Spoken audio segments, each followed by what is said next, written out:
Hello, hello, hello. It is Tuesday already. Welcome to In Black.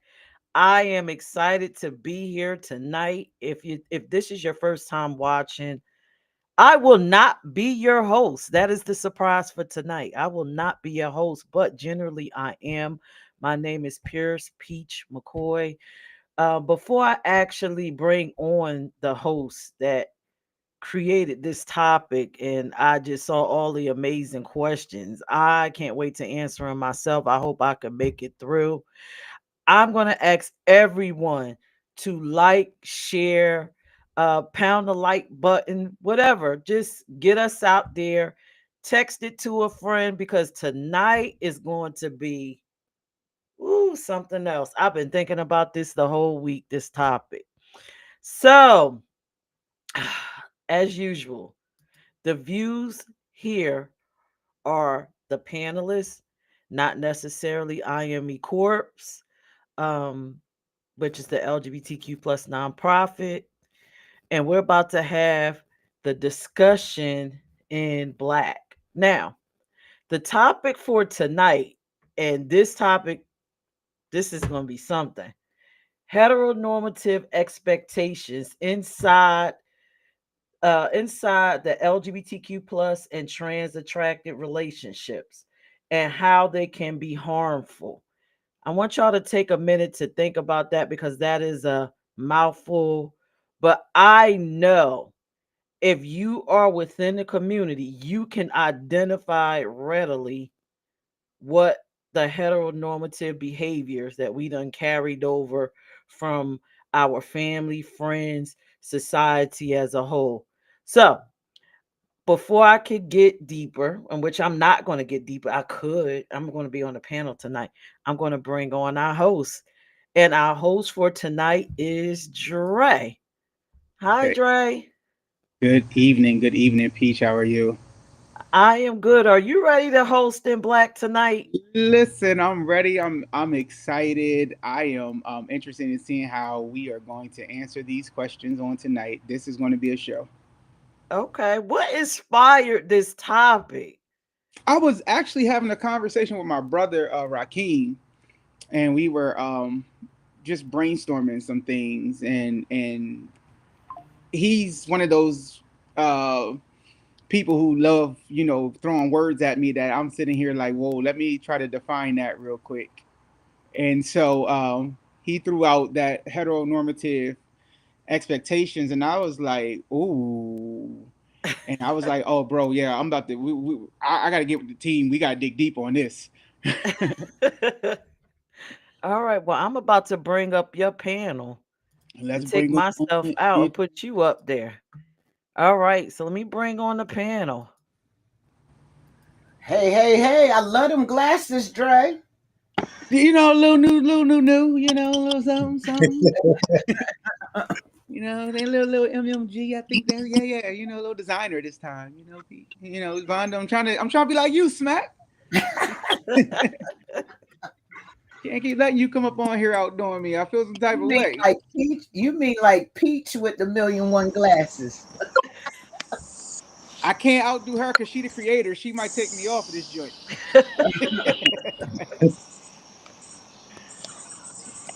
We also got Tim in the building tonight, Stan on the building tonight, Zay's in the building tonight, Vonda. We're excited. And we have our guests in the building tonight, those who are watching. So I'm excited. I I'm can't hoping hear. you can't hear on your end. I can hear Stan. I can hear everybody. Stan, you gotta get some connection going on. Yeah, it sounds like he in the wilderness. He might need to come out and come back in. All right, Dre. Well, the floor, Right? you got the floor. All right, y'all. So tonight we're going to dig deep, as our creator said. We're digging deep in heteronormative expectations in our relationships, which I think is a good show tonight because it's a lot of different ways that people can take this topic. Is a lot of thought behind the topic, questions, and I'm excited to see how everybody is going to answer. So let's jump on into this thing. So the first question we have is like, how did you become aware of your own identity? And was there any certain situations or experience that made you say, hey, you know, this is me and I'm excited to be me? And so just throwing this conversation and getting this conversation started, we're gonna put Tim in the hot seat. He saw it coming. Right away. Okay. Um, is that feedback me or No, I want to say that's Fan's mic. Is it by a fan? it sounds like a squirrel that won't stop talking? Everybody mute your mics. Well, I think he stepped away. Peirrce, if you can mute. Okay. It was one of those. One of whoever muted their mic. That's where it's coming from. Yeah. Okay. I'm gonna jump right into this. It's crazy that gays constantly scream for gay rights and the right to be who they are and be who they want to be. But then they turn around and basically do the same thing to other gays that the heteros did to us.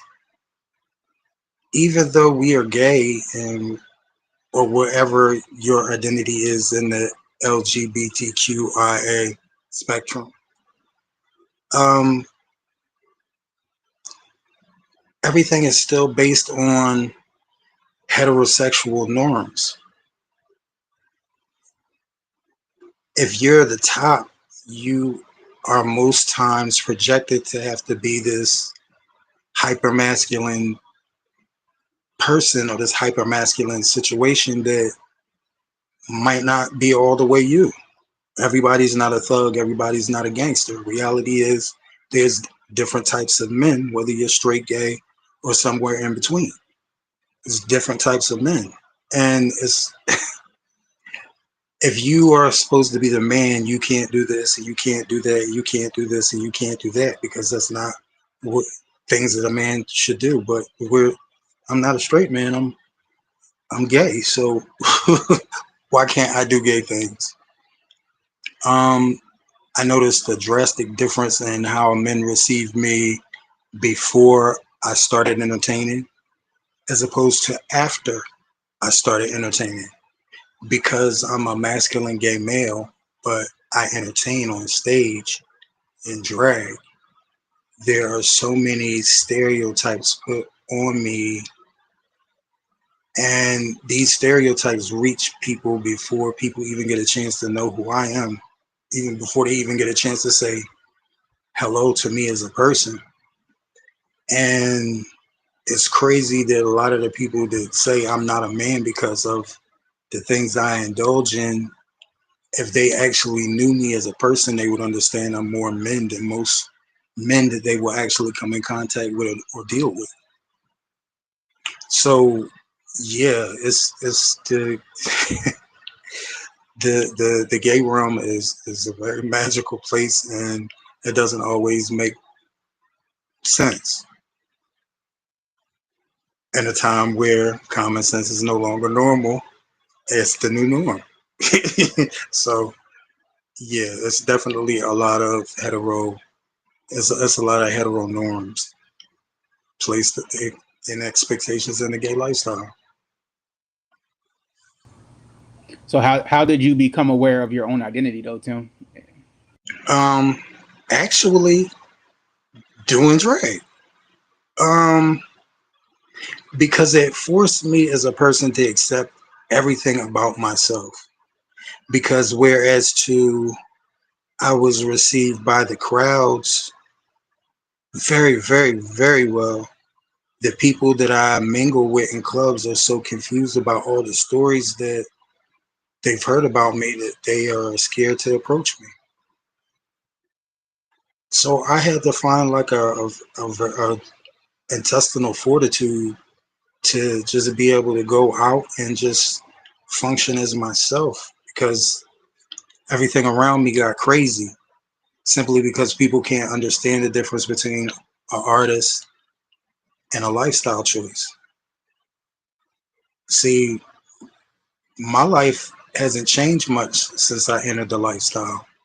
Meaning my day to day is very much what it was before I came out. I don't exactly live the way, I don't have a 24-hour gay lifestyle, if you can comprehend that. It doesn't mean that my sexual preferences are 24 hours. It just means the life that I live and the things that I indulge in don't revolve around the gay lifestyle. But yet in the gay lifestyle, I'm not seen as a man. So it took a lot of intestinal fortitude to understand who I am and not be torn down by everybody else's confusion.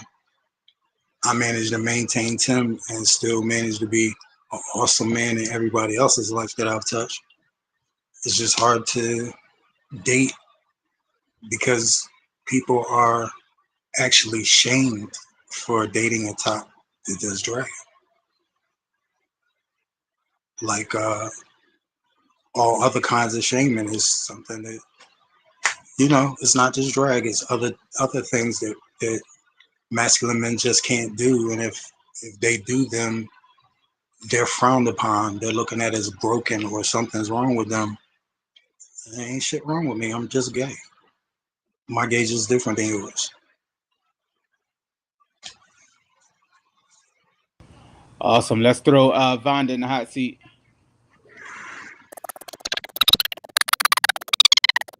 The chipmunk's back.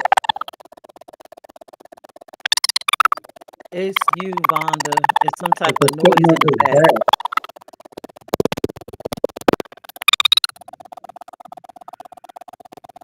And you're on mute.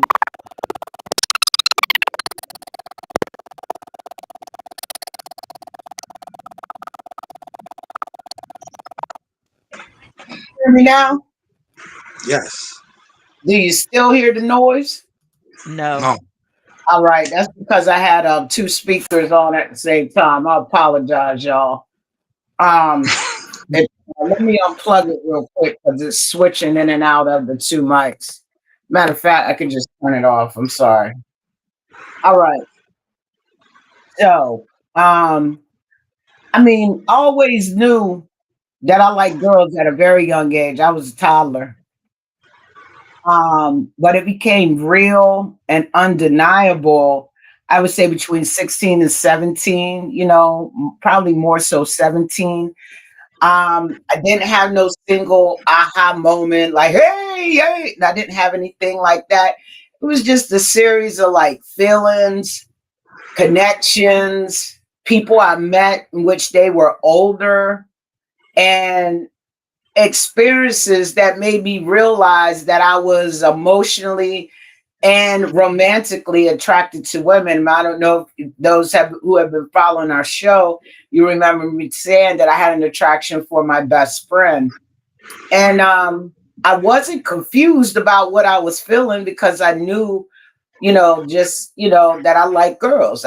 Wasn't really attracted to boys. I may have acted like I was to, keep mommy and daddy happy, but I basically was waiting for the world to catch up. I grew up in Salisbury, and what I already knew about myself, my come out wasn't it I don't know what that noise is. It sound like somebody breathing. It sound crazy.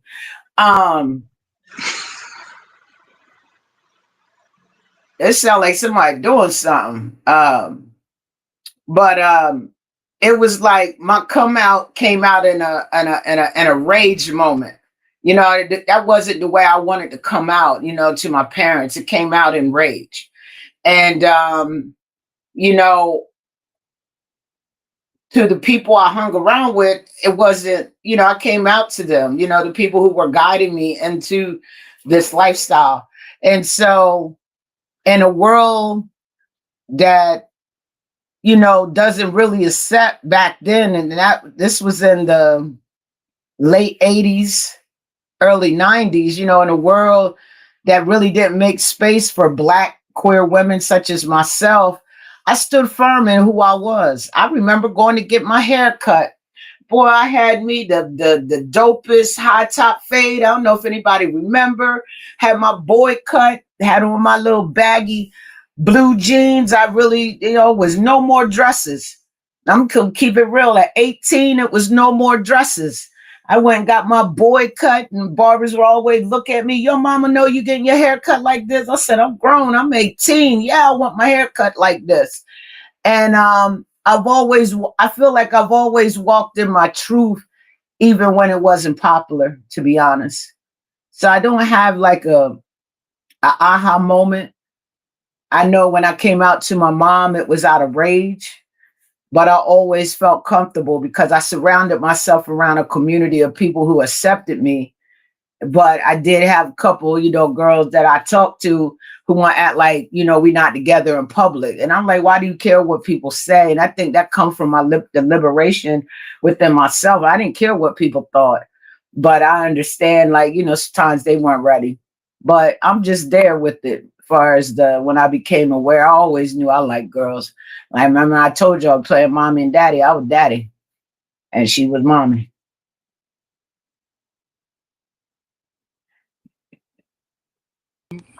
From the first time on this angle, let's get Peach up in the hot seat.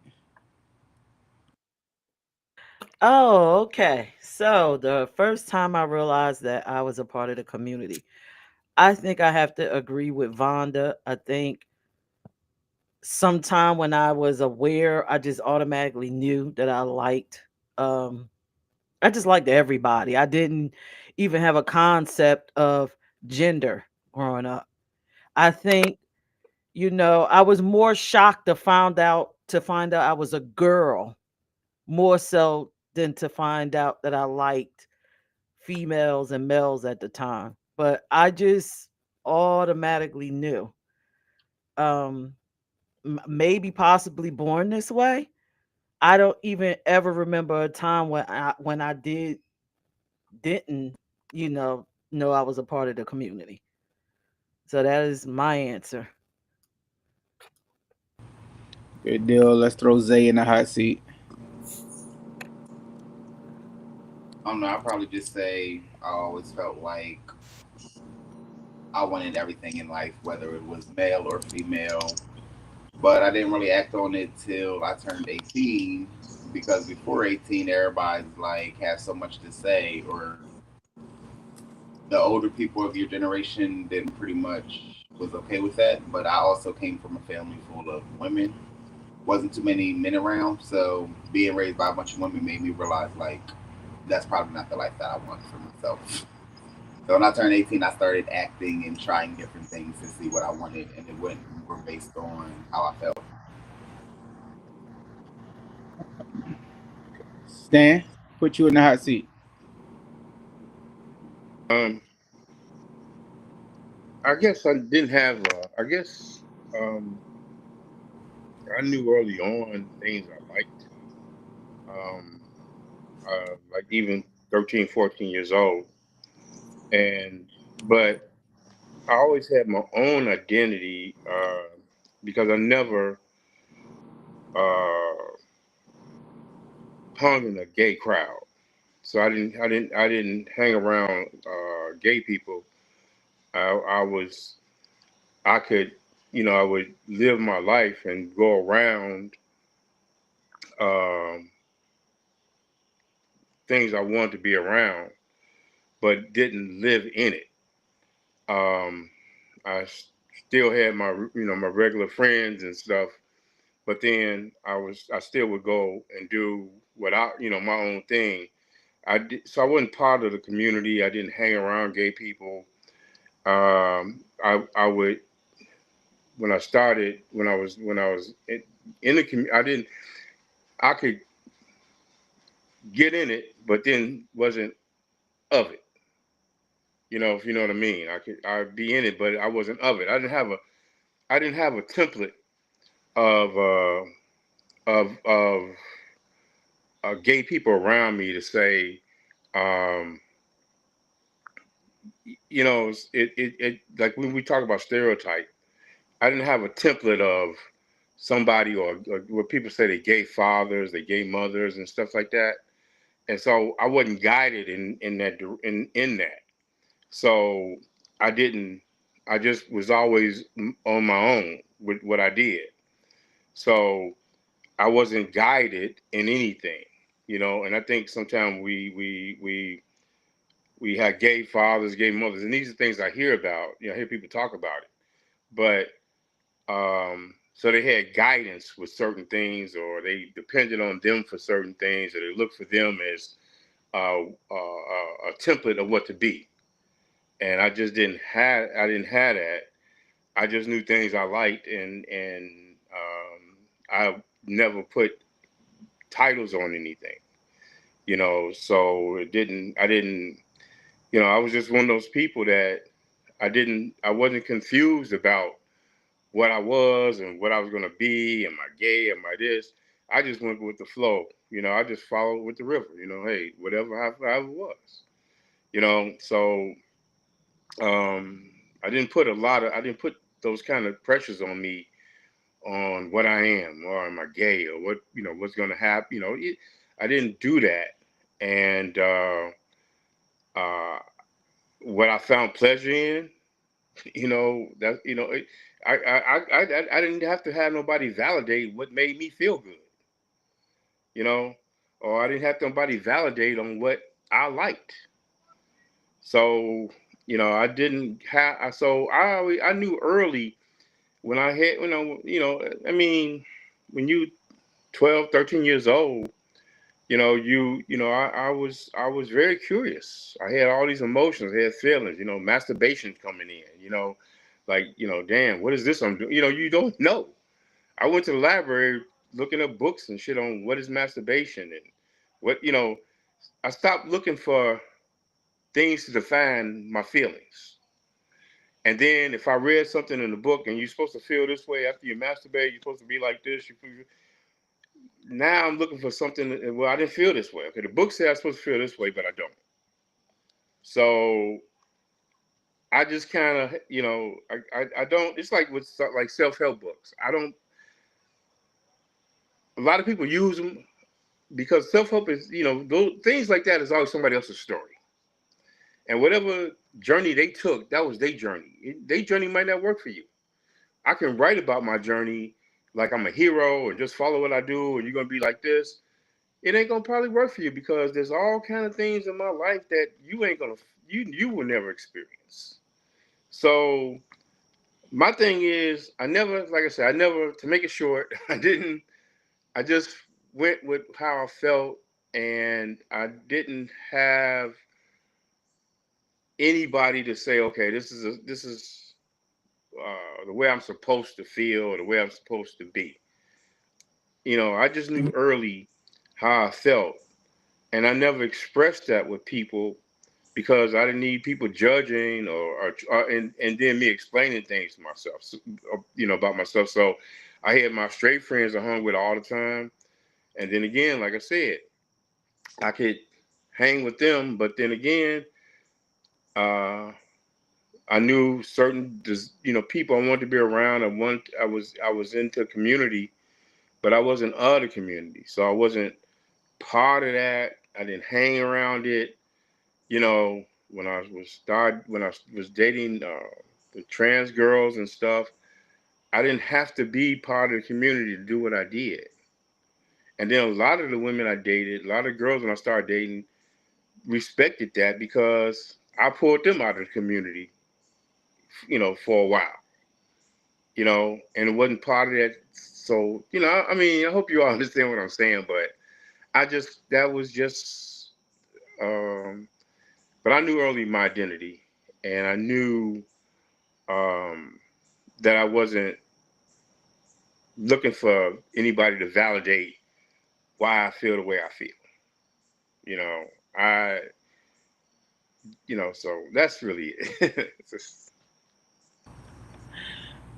Good deal. Kalani, you are in the hot seat. Welcome to the show, to Kalani.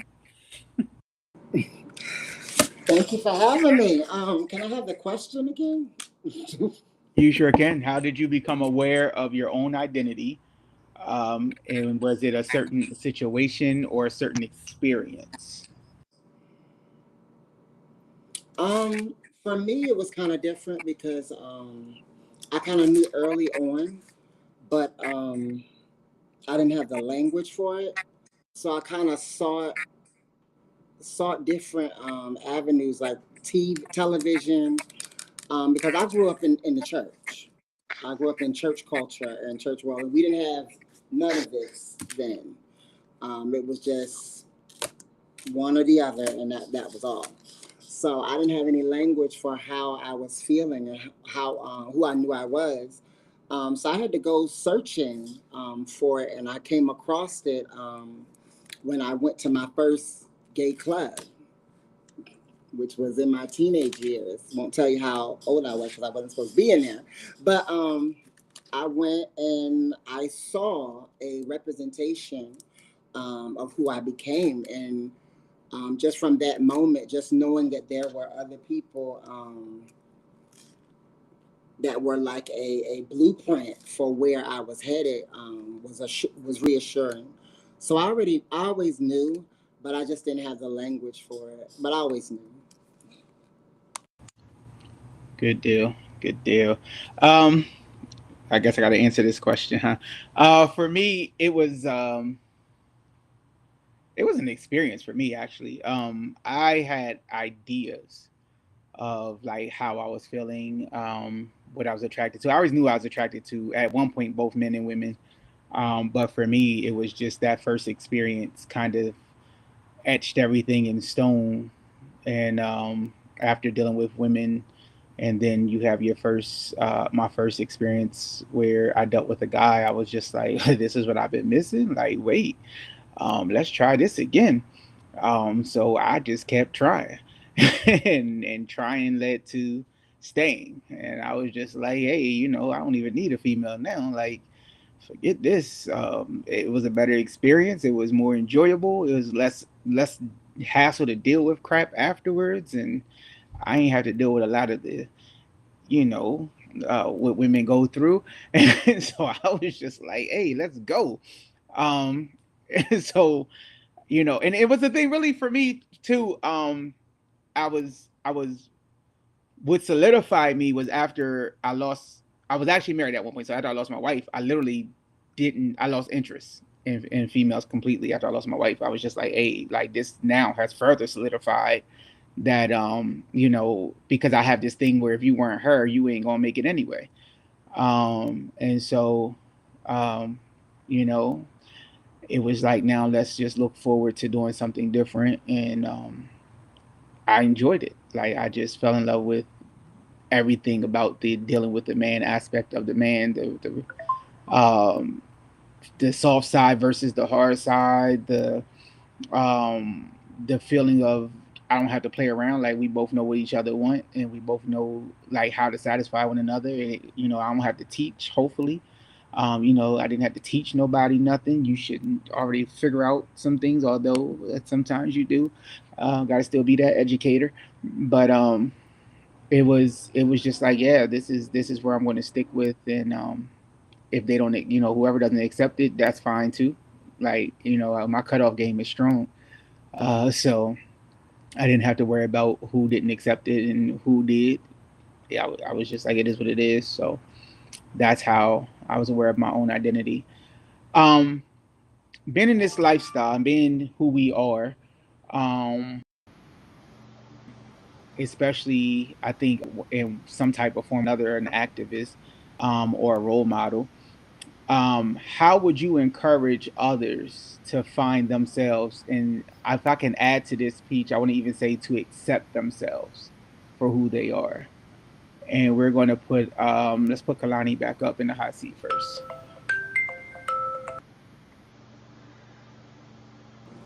Um, how can I package this? I think first and foremost, people have to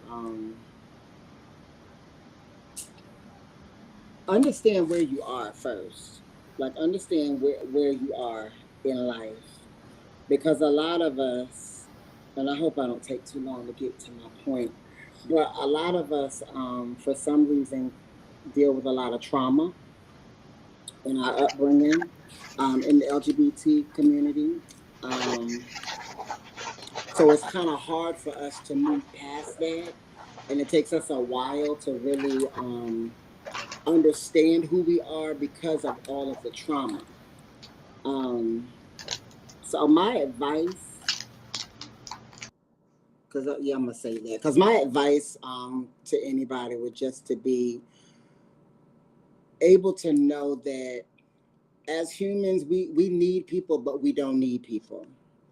Because a lot of times people won't become who they need to be for themselves because they're so concerned about losing people.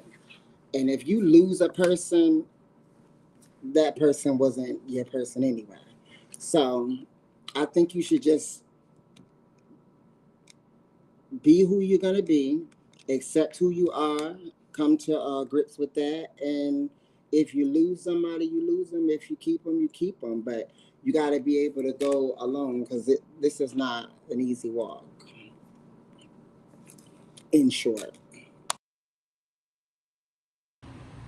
Let's throw Zay up in the hot seat. Cool question. How would you encourage others to find themselves and be comfortable Um, with themselves? I don't know. I probably would just tell them like, don't worry about nobody else and just be you. Because at the end of the day, you gotta live your life for yourself, not to please nobody else. And if you're not comfortable within your own skin, then how do you expect somebody else to be okay with how you feel or what you feel like you want to be? Awesomeness. All right, Tim, you up. And the seat is burning. I would tell them always do what feels good to you. It's okay to be accepted. It's okay to be popular. It's okay to do some of the things that everybody else is doing. But it's also okay to know that everything isn't for you. Pay attention to the things that are good for you and the things that aren't good for you, and regardless where the popular crowd is headed to, always gravitate towards what's good for you. You're going to see a lot of people come and go. Some of them will come and go quickly. How long you stay around, how long you last, what type of experience you have in this lifestyle, all depends on the choices you make. Always make the best choice for you. Always. All right, Tim. Tim then went to TD Jakes on us on that one. Let's go to Stan. Stan, you in the hot seat, bro. Well, I really avoid trying to give people advice on certain things, and the reason I do that is I like, and believe me, because I'm kind of high profile, so I get a lot of guys all the time that DM me about um, how do you meet trans girls, where do you meet them? They really come with a lot of stuff. I don't give advice. I just say, hey, you know what? There's a club, especially when people come to Atlanta. I swear, people hit me up all the time. Guys, man, where do I go? Where can I meet? Where do I do this?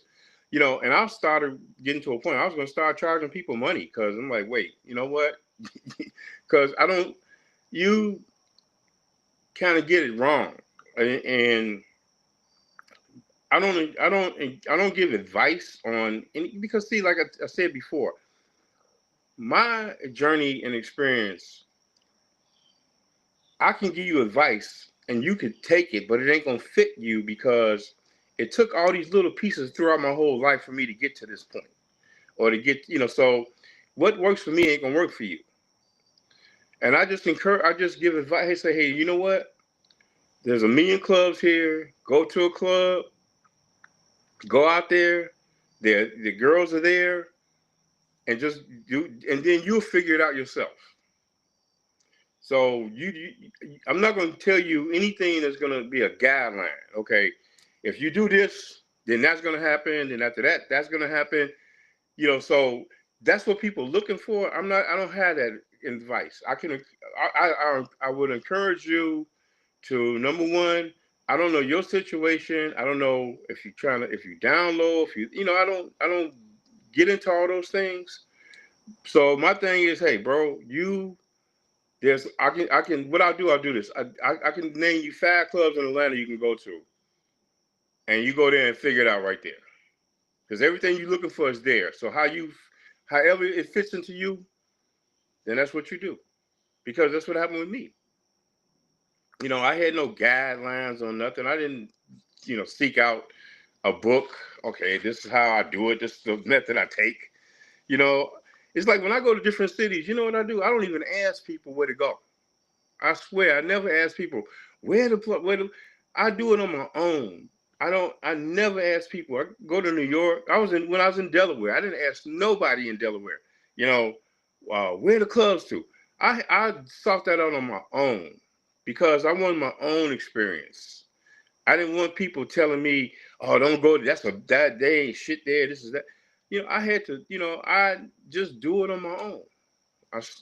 Everywhere I went, Mississippi, everywhere, New York, and I just do it by myself. I don't ask people where to go because they're going to give me their perspective and they're going to tell me what's good for them. So, and I just always been that kind of person. So, like I said, my best advice to people is I really try not to give people advice because and because if it don't work out, then the first thing that's going to happen is you told me I took your advice and this happened. There's that story. You know how it go, like, when you give people control of your life, like if somebody say, "Hey, Stan, I need you to give me a ride to the airport." So now what I'm doing is now I'm letting you control me because if I get you there late, it's my fault. If now what happens is it becomes my problem. So uh, when I sit back and say yes to shit or give advice and it don't work out, hey man, I went to the place you told me to. It didn't happen, man. It wasn't. It was. Now I'm explaining to them. Well, man, you went on a bad night, that kind of stuff. So, like I said, best advice to do. Hey man, I can tell you, I give you some ideas. Go for it. But as far as advice and all that, no. But I would encourage you to go out and do it. That's my encouragement. Period. Dynamic. Let's take this thing to headquarters. Peach. The seat is sizzling. Okay, so I kind of agree with Stan. I agree with Tim.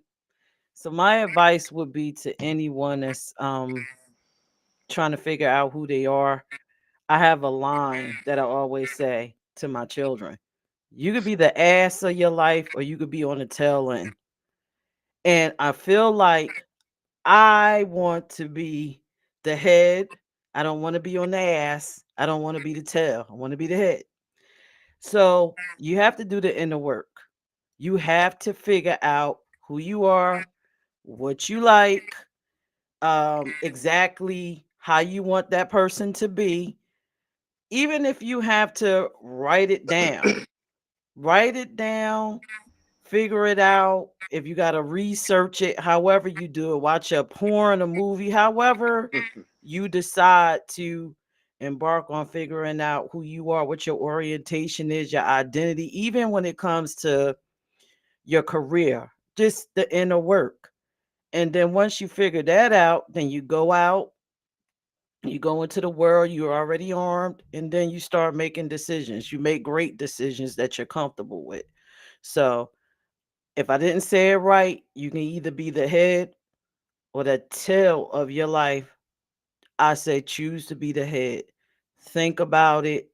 And as always, with everything with me, once you figure it all out, always be able to finance whatever your decision is. And that is my answer. I like it. Last but not least, Smack. Somebody, okay, thank you. My mouse stopped working, so I ain't got no way to, but here we go. I'm one that likes to, empower people. I mean, even if you're trying to identify as a cat or a dog, animals, you have people like that identify to animals. I'm just gonna say this: start by listening to your inner voice, as some people have described as it starts within yourself. Listen to your inner voice, because don't listen to what the world expects. Don't listen to what your family wants, or what society says is right. You know, live freely and unapologetically. You know what I'm saying? If you gotta, get out there, as Stan said, in his earlier age, he had to get out there and explore. You know what I mean? Do that. Cry if you need to, because I know I don't cry plenty of times. Like, yo, they just won't, understand who I am as a person. But the thing you have to remember is always come back to who you are, to come back to yourself. And once again, surround yourself around people who want the best for you, and want to see you thrive in who you are. And that was a challenge for me. The people that I held to a higher degree in my life, they just didn't understand the lifestyle that I chose. And no matter how much I tried to explain to them, they had their own thought of what it is. And you can't sit there and waste your time on that, because life gonna ride you by, gonna pass right on by you, and you missing all the good stuff. So I say, healing and growth definitely takes time, but identity is not something to be ashamed of. It's something that you honor, because I honor what I am. I like it. I like it. She said, "I honor who I am." I like that. That's deep. That's deep. Smack, you just smacked me with that one. I like that. I'm No, ready to put that. I'm ready to put that on my wall. Like, I honor who I am. That's yeah. I'm gonna steal that actually. I've been Um, reflecting the past like 16 days, taking 2 hours out for self. Yeah. yeah, I like that. I just tell people, especially younger people, I generally tell them to, number one, learn who they are. Like, learn yourself first before you try to experience anything. You gotta, because I've learned in this, especially in this lifestyle for me, I've learned that you can't be unsure of yourself. You got to be 1,000% sure of who you are before you just be up and playing around in this lifestyle, and be comfortable with, to me, like, where your emotions and your heart is. And then I say, you don't know it until you try it. That's something my granddaddy always said to me. Try it, see if you like it, and if it makes you feel good, then you like it. That was my granddad's advice to me when I literally was talking to him about, Pop, I think I like guys, but I ain't 100% sure. And he said, "Oh, okay, you tried it yet?" And I said, "Nah, but I know what I see, and I know what happens when I see it." And he said, "Well, that's the first step." you know because my granddad was an OG. He knew, he didn't care. That's the first step, because I know what I like, and I know when they walk past what they do to me. um you know so I was like, all right, cool, papa. But he also instilled, like, if you never take a step out on it, then you can never say if it's for you or not. And so I tell them, take the first step and see what's what. I'm not going to encourage you to, just go head first into the lifestyle. I feel like that's where a lot of our young people go wrong today. They jump in head first, and the first thing they hit is everything that don't really represent the lifestyle, but represents the culture that we've built for the lifestyle. And so I say, do what makes you happy at the end. So we discussed um, some background stuff. Now, earlier, we were talking about different things of the heteronormative thinking with, if you're gay, you're automatically a top, you're automatically a bottom, power, top, verse, straight, or, whatever you want to call yourself, verse, bottom, verse, top, I'm up, I'm down, I'm in, I'm out. Do you think that the LGBTQIA plus and trans attracted community is focused too much on labeling and not enough on true advocacy and acceptance, or do you think we are where we need to be? And I'm gonna let Tim kick us off with this one in the hot seat. Okay, this kind of piggybacks off of some of the things I said earlier. Um,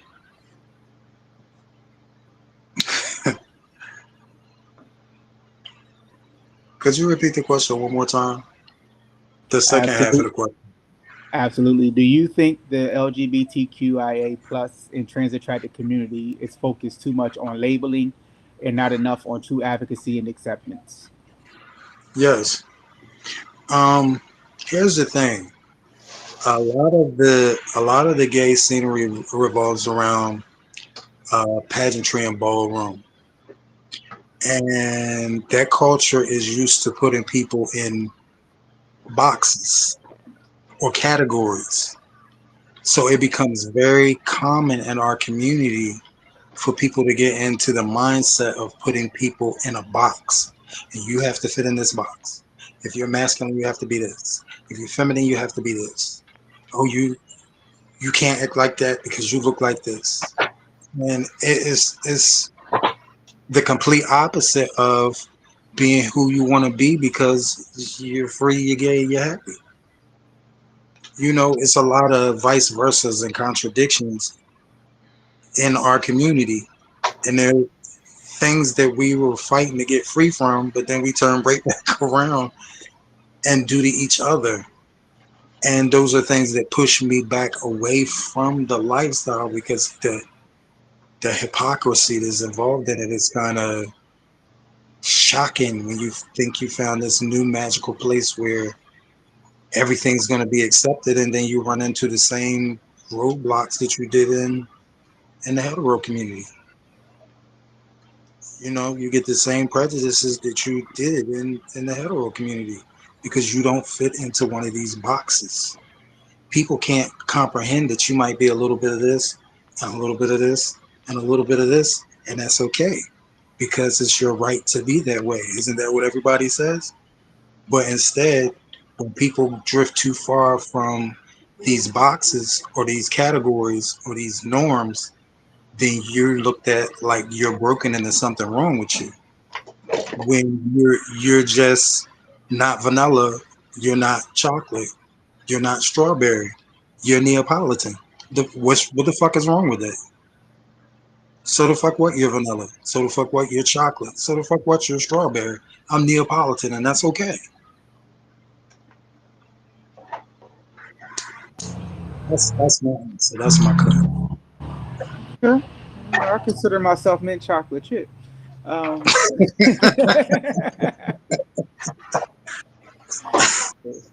since her mouth just hit the floor, let's put Kaylani in the hot seat.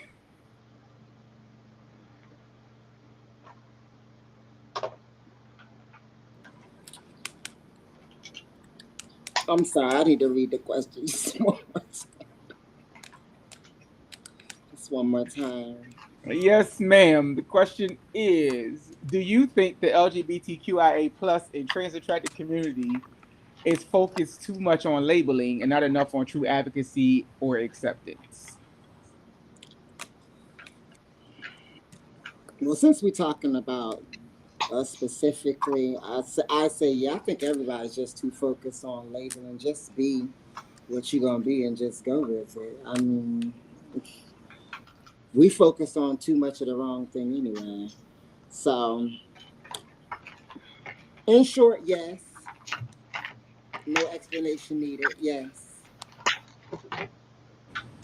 All right, all right. She diva with a two tonight. Uh Peach, let's go to headquarters. Oh, okay. So I know Vonda is already knows what I'm about to say with this question. So to me, when it comes to labels amongst ourselves, we don't need them. But when you're talking about advocacy, you need the labels. The labels is what get you the money, number one. And secondly, how are we going to educate people on the outside of our community without using labels? So that's where they're important. That's how people come to understand our community better. Without them, we just look like a whole bunch of mush together, and it's further confusing for a homophobe or a heterosexual person that's unaware. Um, but that is my thoughts on it. So much to say here. It's just a lot to say here about this. And is it enough true advocacy? I think hmm, I think we focus too much on politics. And for me, when you're enforcing laws on people, you're just arming them with more ammunition to fight back. I think for us, we need to fight on a social level.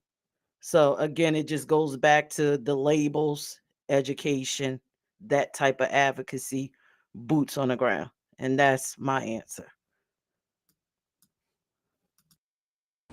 All right, boots on the ground.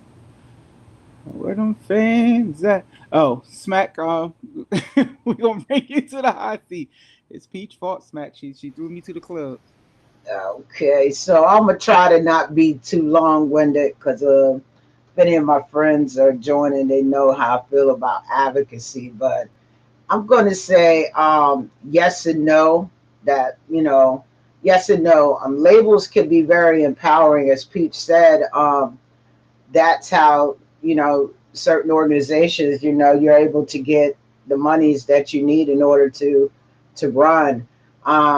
They give people a language to affirm themselves, basically.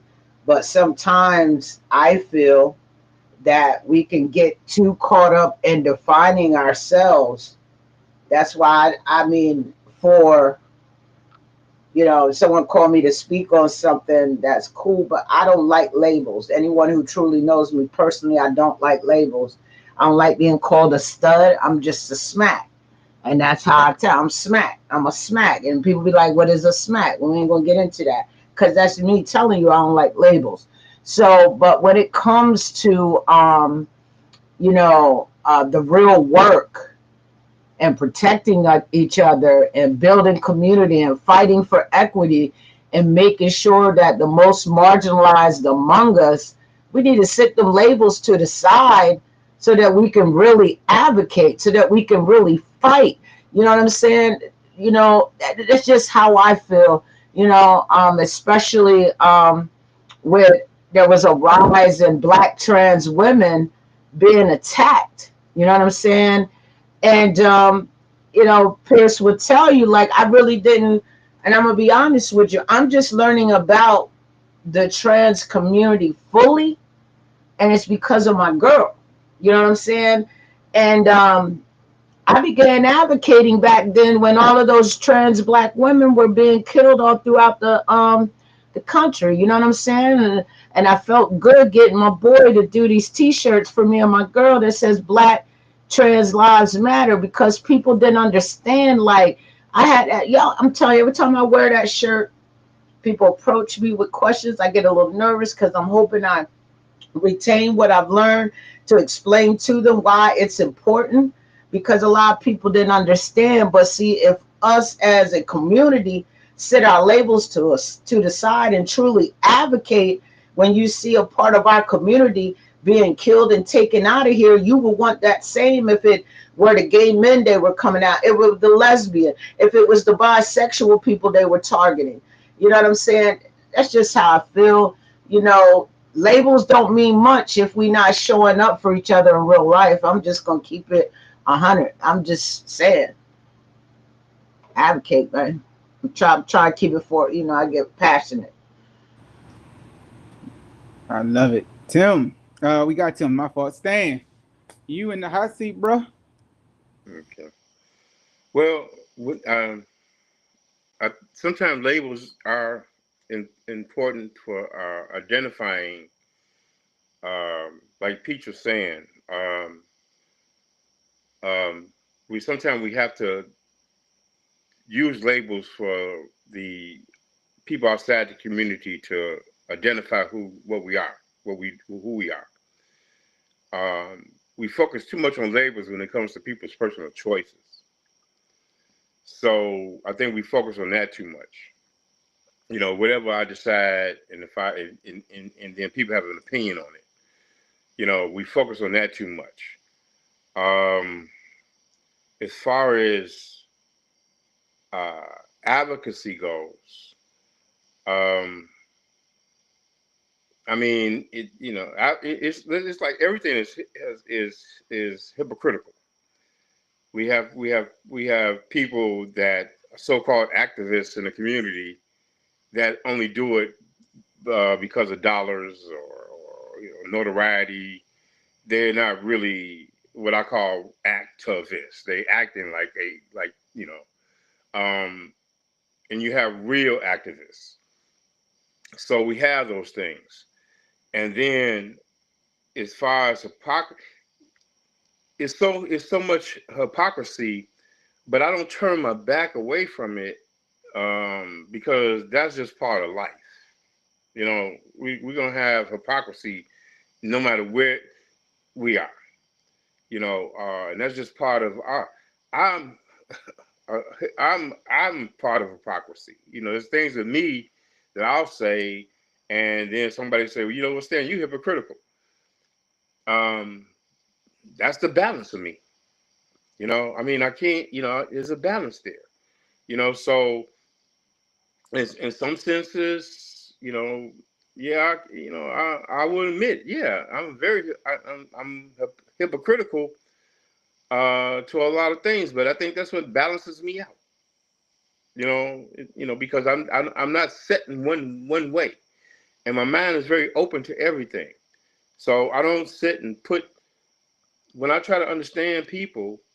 I don't sit and put judgment on it. I try to open my mind to understand why people do the things they do and why they do what they do. I don't try to judge it and automatically say this is what something should be or something should, the way things should be. Um, I've seen activists get out there that I know are just total bullshit. You know, that ain't really activists, but they sit back and just talk a game. They want to be on TV. They want to do all these things, and they try to turn celebrity. So, like Pete said, with labels, sometimes we have to use labels for people to identify, to make people outside the community understand really who we are.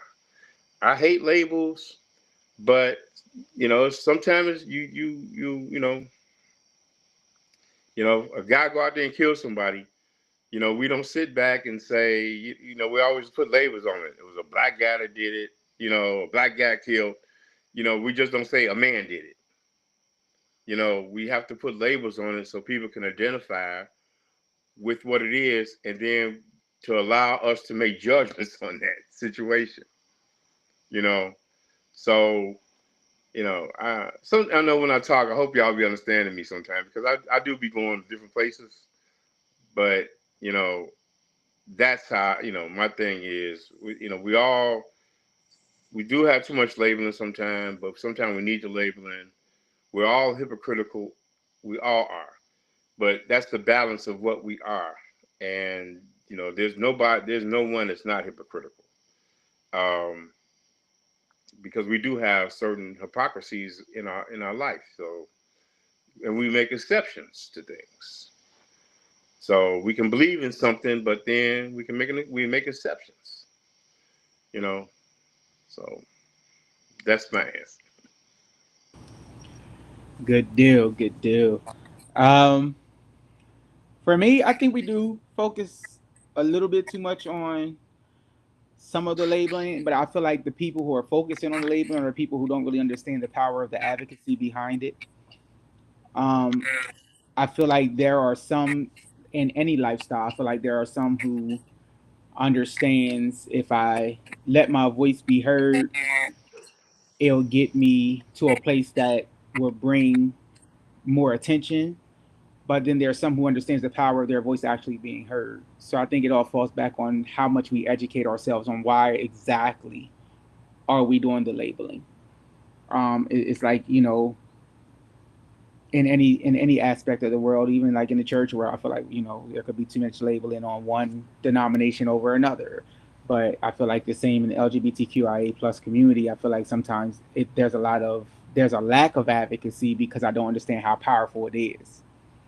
But because I finally can open my mouth and be proud of myself, I'm going to now label everything I do for the sake of the attention. And so I feel like that's when we need to take a hold of the people that we see doing that and really educate them on the power of their voice, so that we can then create more advocacy for our for the community as a whole. Um, so tonight, guys, we are discussing heteronormative thinking and relationships. Oh, go ahead, Smack. I see your hand up, baby. Yeah, I just want to say, like, while we're on this, before we move away, people need to understand there's a difference between an advocate and an activist, Mm-hmm. and they need to choose which one they are. An activist, if you're getting a paycheck for what you're doing, that's crazy. That's not active. That's not being an activist.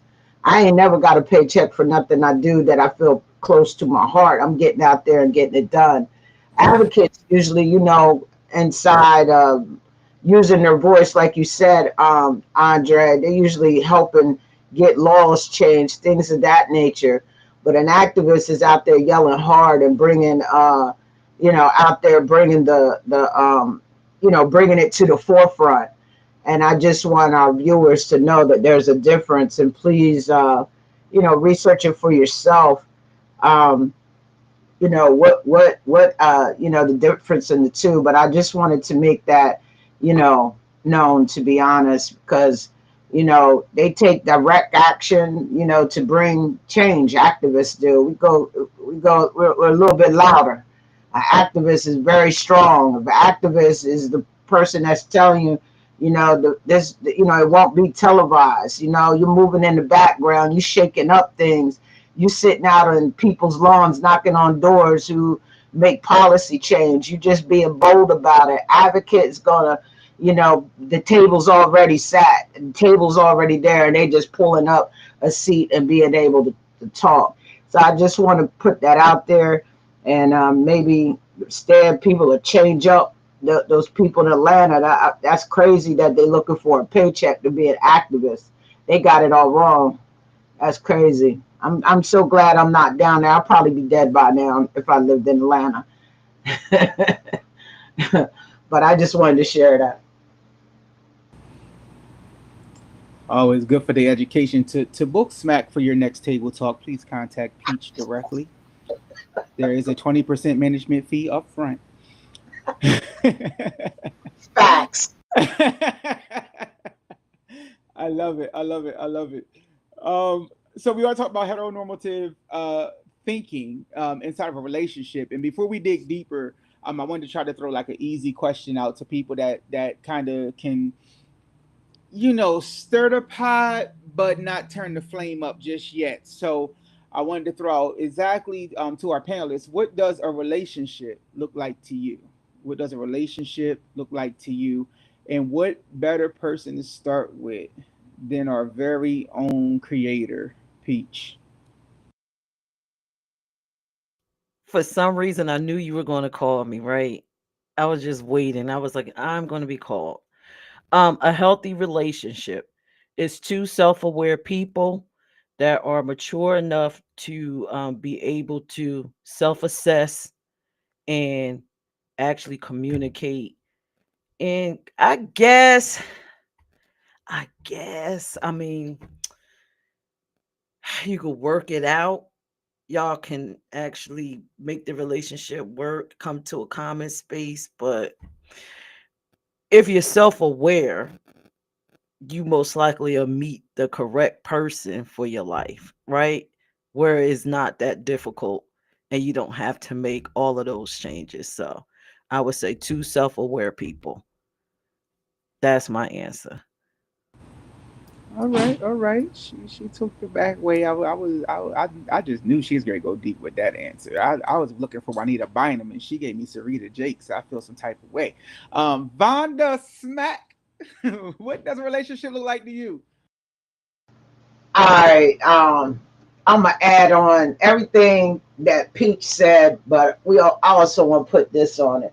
You know, a relationship, it to me is rooted in trust. Number one, peace. Gotta have peace. It's got to be some mutual respect there and growth. It's not about fitting into some mold, meaning what society thinks our relationships are supposed to be. You know what I'm saying? It's about two people creating their own rhythm. You know what I'm saying? Peach and I are both fire signs, but we got our own rhythm. Um, I'm a water sign. yeah, I'm not a fire sign. she's a water sign. I'm sorry.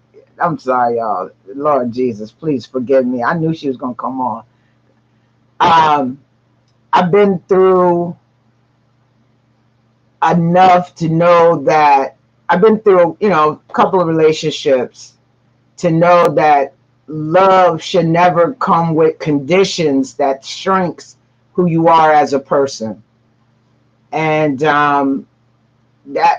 that's like really big to me. If our love is dependent on you trying to change me, we don't need to be together. And a lot of my friends I see are not in healthy relationships, and when we speak, I speak on that.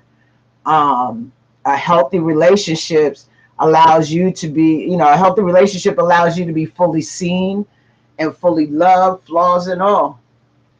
You just got to be able to speak that and put that out there. I like to add to that. When we start to talk about relationships, I I think we need to take gender out of it. Take the gender out of it and go with an open mind and heart and find your true Mhm. partner and mate. I think we miss the mark when you start to um stay within restrictive norms based off of society. Now, if that's who you are, if you know, like I said, it's two self-aware people. If you are self-aware and you understand that you're heterosexual, then by all means go out and find the opposite sex. But if you know that you are not, have your heart open, go out into the world and find who you need to find. Two people in a relationship doesn't always look like Adam and Eve. Sometimes it's Steve and Steve, Eve and Eve, and then whomever else, and however else you see it for yourself. But you just got to be self aware and be able to make that connection, be able to communicate and compromise. That's just what it is. Bang, bang. All right, now that she has gotten off of the floor ministry, Kaylani, we putting you. And oh yeah, I see them slay you smooth out because while they were talking, you said, I watched you. I watched you. They slayed you, girl. So now that we didn't pull the cover back off you and got you up off the floor, we gonna put you in the hot seat. Woo, that was some good stuff. I think for me, I approach most relationships kind of the same way, whether it's romantic, business, family. A relationship is a relationship. I think that, like they said, it's two, like Pete said, two self-aware people who come together, and I believe that there is an exchange and a meeting of the minds for expectation.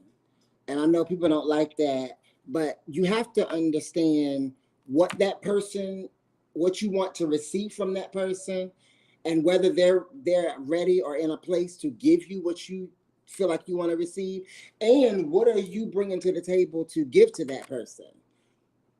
You know what I'm saying? Because we always want to talk about what you giving me, what you giving me, but what are you bringing? I'm not talking about materialistic things. Some of us are emotionally in an emotional deficit. Some of us have not dealt with our trauma, have not dealt with our past, and we bring people into our lives, and there's no expectation that, hey, I might need you to help me with this. I might need you. We just expect for people to just know what they're supposed to do, and I think that you have to have a meeting of the minds where there's the expectation laid out, so that when you get to a point in your relationship where you're looking like, hey, I'm not getting, what I need, there was clear expectation. So that's where I stand. People don't like that because it makes them accountable for the things that go on in their lives. But hey, I mean, that's just, it is what it is. I like that hat. Listen, y'all showing off tonight. Y'all showing off. I'm glad I'm not in the hot seat yet. Tim. It's an ex-boyfriend. Thank you. Oh, the next boyfriend's. Uh-oh. Oh. When you're not here, I sleep. Oh, Tim. All right.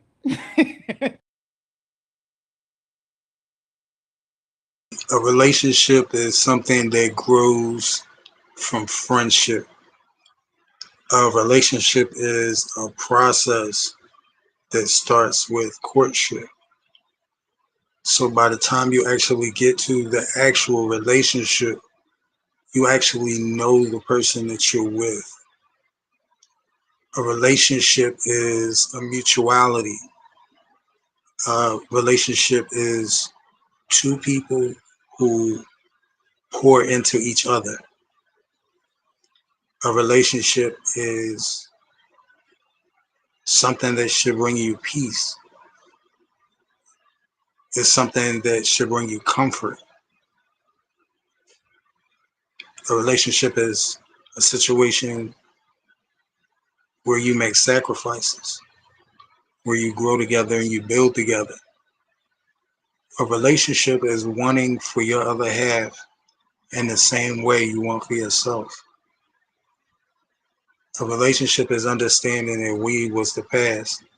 I'm sorry, I and me was the past, and we are the present. I don't have a mold. I don't have an ideal person. There are certain qualities that I admire in people, and the more of those qualities that you possess, the more I'm going to want to be with you every day. That's what a relationship is to me.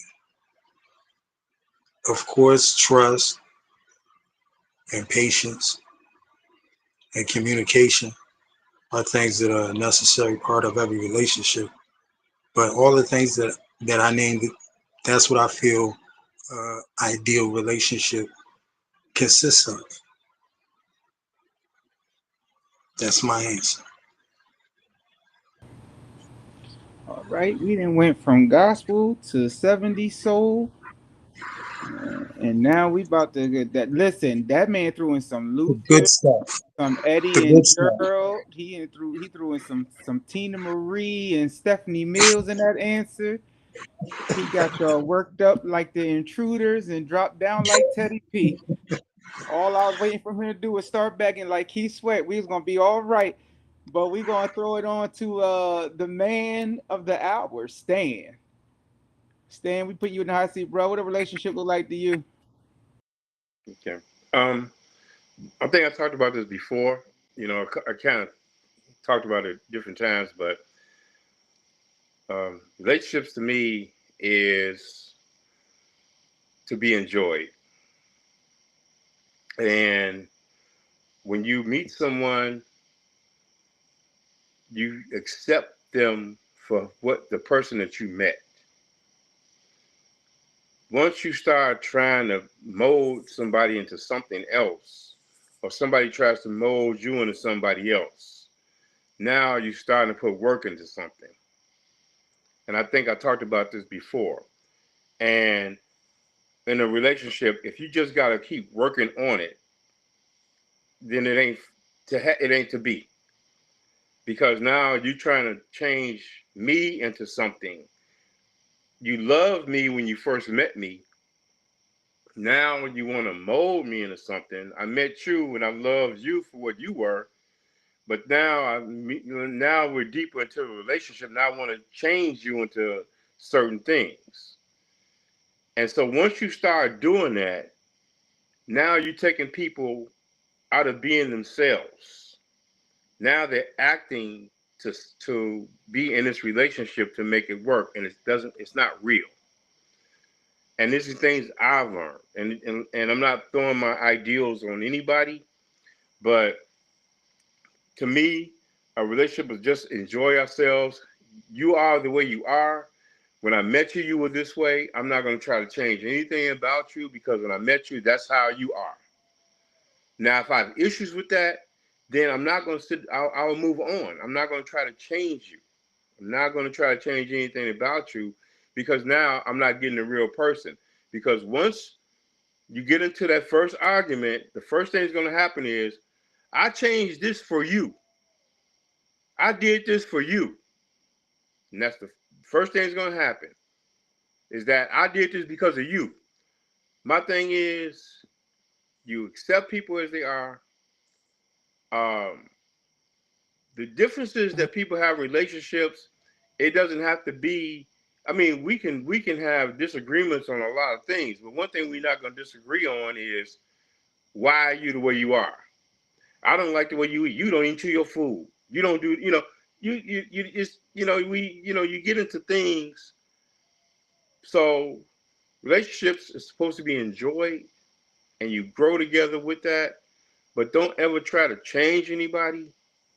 And never. And one more thing, you can never control another human being.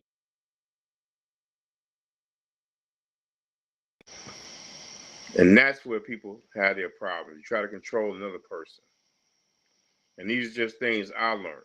So the next relationship I get in, I'm going to accept it, and I'm not going to sit back and say, okay, well, she's got all these damn flaws that I got personal issues with, but I'm going to try to deal with it. No more. If you got flaws, I'm going to accept them.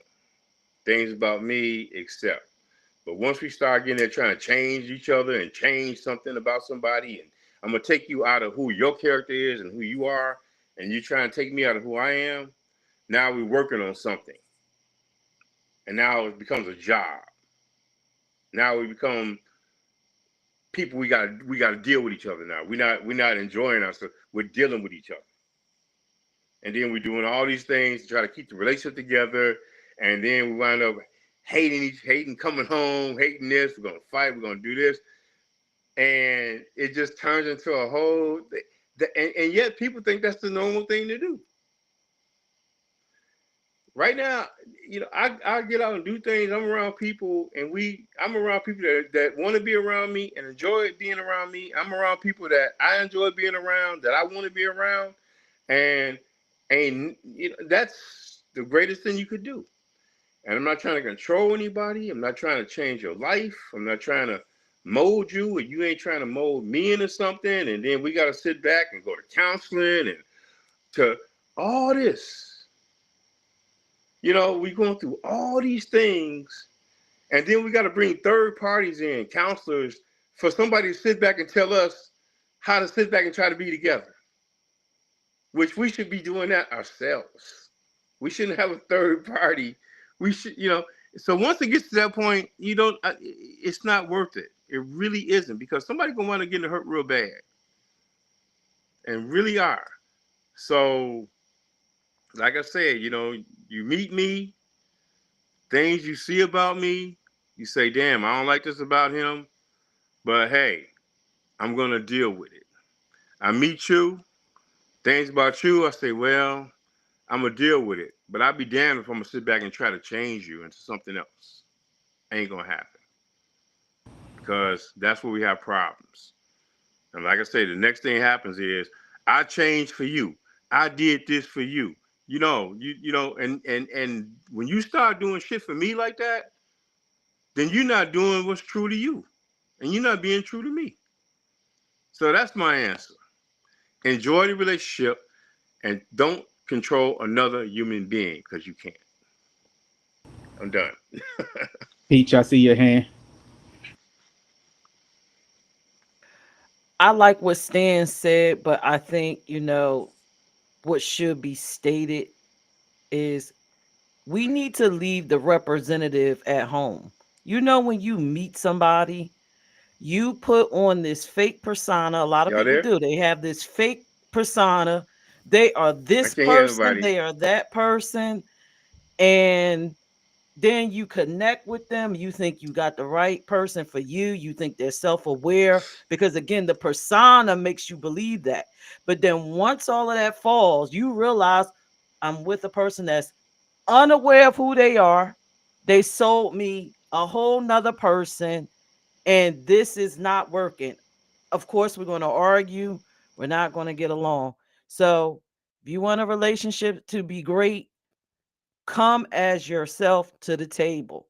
Leave that persona at home. We don't want that person.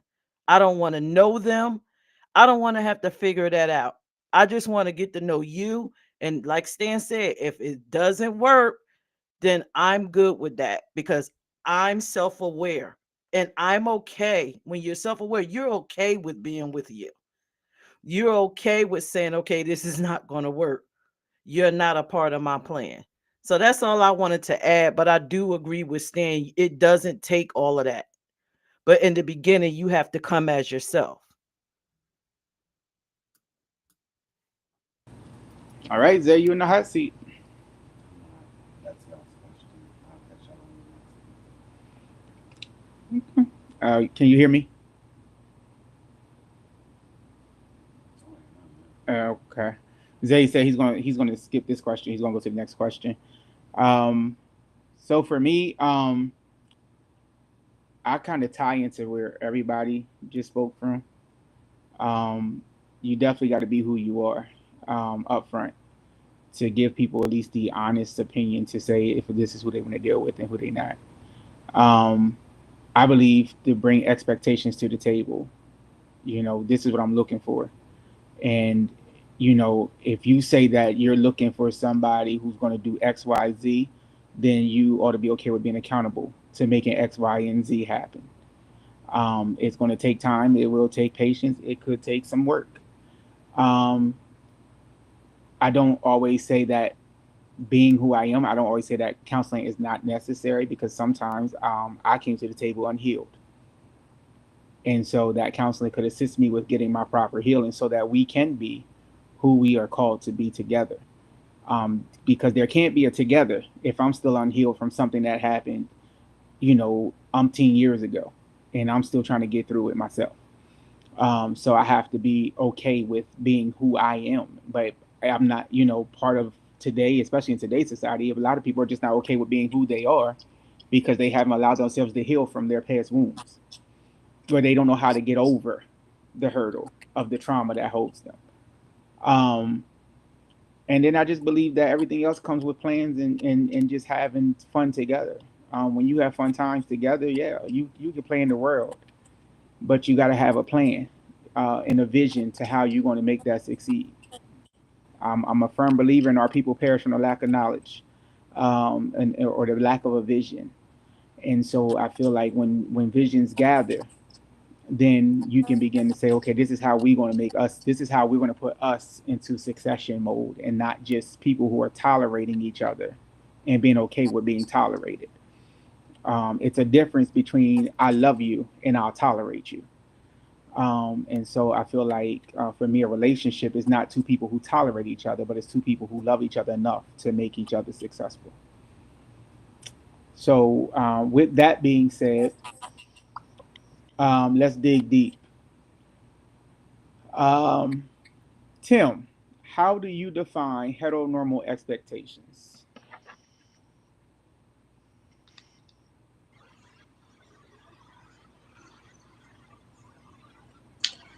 It's expecting me to do what your brother or your uncle or your father does. It's expecting Kaylani to do everything that your mother, your sister, or your daughter does.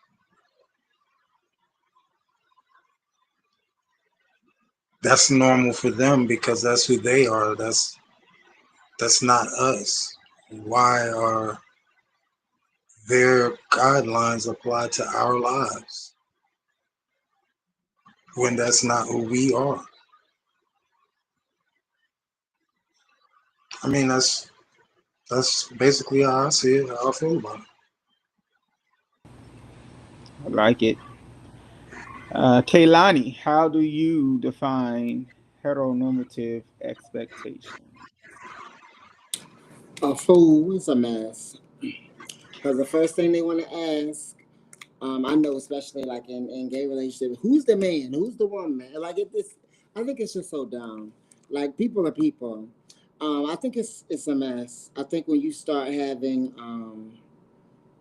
those types of expectations for people, you kind of miss the beauty in people being individuals. So that's my answer. It's a fool. Okay, okay. Zay, how do you define heteronormative expectations? I don't know. I would just say like I don't know. I'm probably confused on it and stuff, but I feel like they compare gay men to straight men, and at the end of the day, we're all still men. It doesn't matter if you're feminine or if you're masculine, because we all got the same traits. Some people just do things differently than another person would, but when it comes to the male on male or females with females, they do always want to know like, well, who's this and who's that, and not like as if they're just the same people. So I feel like they set standards for every person to be the same when we're all different, no matter what it is of the lifestyle you want. Okay. Smack, how do you define heteronormative expectations? I see that smile. Um, it's gonna be wild one, right? Um, like I said, heteronormative expectations to me are like unspoken rules that society pushes. But you know what's crazy is a lot of what I was taught by Boney back in the day came from uh, like heterosexual relationship. You know what I'm saying? Because she was always the one who took care of her household, paid the bills. Um, she was the dominant one in the household. It wasn't until probably, for me, probably about 10 years ago, I fell out of that. And I'm going to tell you, like, I fell out of that because that was who I was all the way up until a certain age. I paid college tuition. I was paying bills. I mean, living at two different houses. I was paying car notes. It was a whole lot. You know what I'm saying? And I was like, yo, this can't be. And sometimes, you reflect on life. And it wasn't until, the relationship that I'm in now that I really continue to change that upbringing that I had. And because I used to be, I don't like being told no, and I get told no a lot. And that was something new for me to adapt to. And it took conversations. You feel what I'm saying? And so back to the question, I'm learning that, what we saw as kids growing up in a two-parent household, that doesn't necessarily mean that that's how it is today. That's something that society and that, and please nobody be upset when you hear this, that old time religion type mess taught you back then. You feel what I'm saying? And I learned that it's not like that in this day and age. But hetero hetero normative is people thinking that the people always say because I dress like a boy, they think I'm the man of the relationship, and that's not what it is. That's not how it is in our relationship. We're still very much two women who love each other and doing our thing. She may get out there. I don't do no painting. She'll get out there and do work that a man would do. You know what I'm saying? But who's to say that that's a man's job. You feel me? I just know I ain't painting. I know I ain't laying no carpet. I know I ain't putting no sheet metal up or sheetrock or whatever. I'm not doing none of that. And people would think that that would be something that I do because of how society paints things. You know what I'm saying? And this thing where women are supposed to be submissive and the man is the leader of the house. That's not how it is. And I honestly, I feel like those expectations are limiting and damaging for everyone, to be honest. I'm going to leave it there. I ain't going to go no further. Smack was going into her bag. If y'all didn't hear the wheel turning, I heard that thing crank up just a little bit. I was like, yeah, she about to dig into her bag. Stan, how do you define heteronormative expectations, bro? I don't, and I don't address it. That's it. All right, boss lady. How do you define heteronormative expectations? Well, I roll with Stan. I personally don't believe in them. I think they are very limiting. But basically it's the Adam and Eve syndrome. Anytime you have the heteronormative deal, you talking about the female male archetype and all the gender roles assigned to them, and it's just limiting. I don't even know how people could live in that prison, but that's my definition. All right, all right. Um, Vonda, Smack took my answers. She read my notes before the show. She read my book, and then she came on the show and she published it as if it was her own. And I feel some type of way. Now, I definitely agree with Smack on this, and same thing with Tim and Kaylani. Is definitely folk who don't realize that we put our shoes and our socks and our drawers and our pants on the same exact way. Um, you know, Ain't nothing changing. The buttons might be on a different side, but we all get dressed the same exact way. And so, you know, they expect one thing from one gender and one thing from another gender. It's like you pretty, so you can't get your hands dirty. I know a lot of female mechanics, and I know a lot of female plumbers, and they make more money than most of the men I know because they do the job right the first time. Um, so I just define them as expectations as role classification.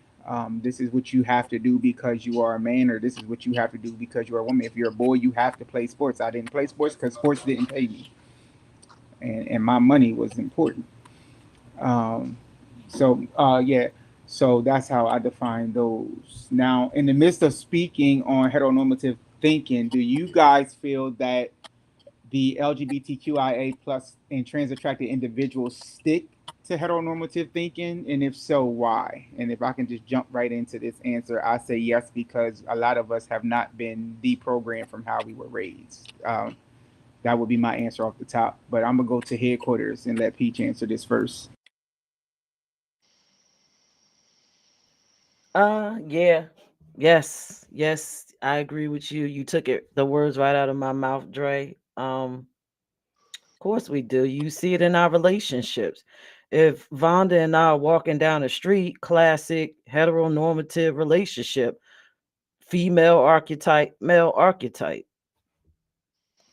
If you see two, sometimes in gay male relationship, you see a feminine gay man and a masculine one. It's ingrained in us, in some of us. Um, in the case of Stan, you see Stan, you see a trans woman. That's the same archetype, right? So yeah, we indulge in it. Um, and okay, let's go into not just in how it looks and also behavior wise. Um, I can't speak for the men, but I can say being in a relationship with a masculine centered woman, and I've had maybe two, and I've dated a feminine woman. It was more freeing to be with the feminine woman because we didn't expect anything from each other. There was no archetype. We had to sit down and discuss our role in that relationship, what it would look like, and how it would work. But when you're with a masculine centered woman, there are expectations that is similar to being in a heteronormative relationship. The idea of a feminine woman wanting to be masculine centered or dressed that way, that stems from heteronormative behaviors. The idea masculine centered women have egos like men at times.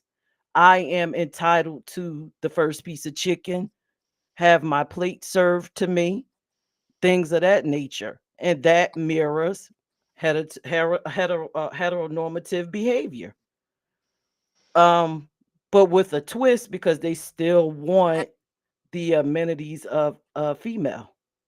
So, yes, in our community, it is a lot of it, but then it kind of fades out when you start dealing with two types of the same person coming together, femme and femme, um, mask and mask. So that is my answer. All right, all right. Well, we can't have one without the better half. Smack. Come on and smack us with an answer. I just knew you was gonna call me next. So let me tell you, I'm a work in progress. You know what I'm saying? And Peirrce already gonna know what I said. Especially, there were certain rules that I live by because of my upbringing into this community. And my upbringing was based on heteronormative, you know, thinking. I'm keeping it real. I had to unlearn that. Unlearned almost everything that was taught to me so that I could love properly. You feel what I'm saying? And I learned that in the relationship I'm currently in. And so the answer to your question is yes, because I was sitting there repeating patterns. You feel what I'm saying? From different relationships because of what I was taught.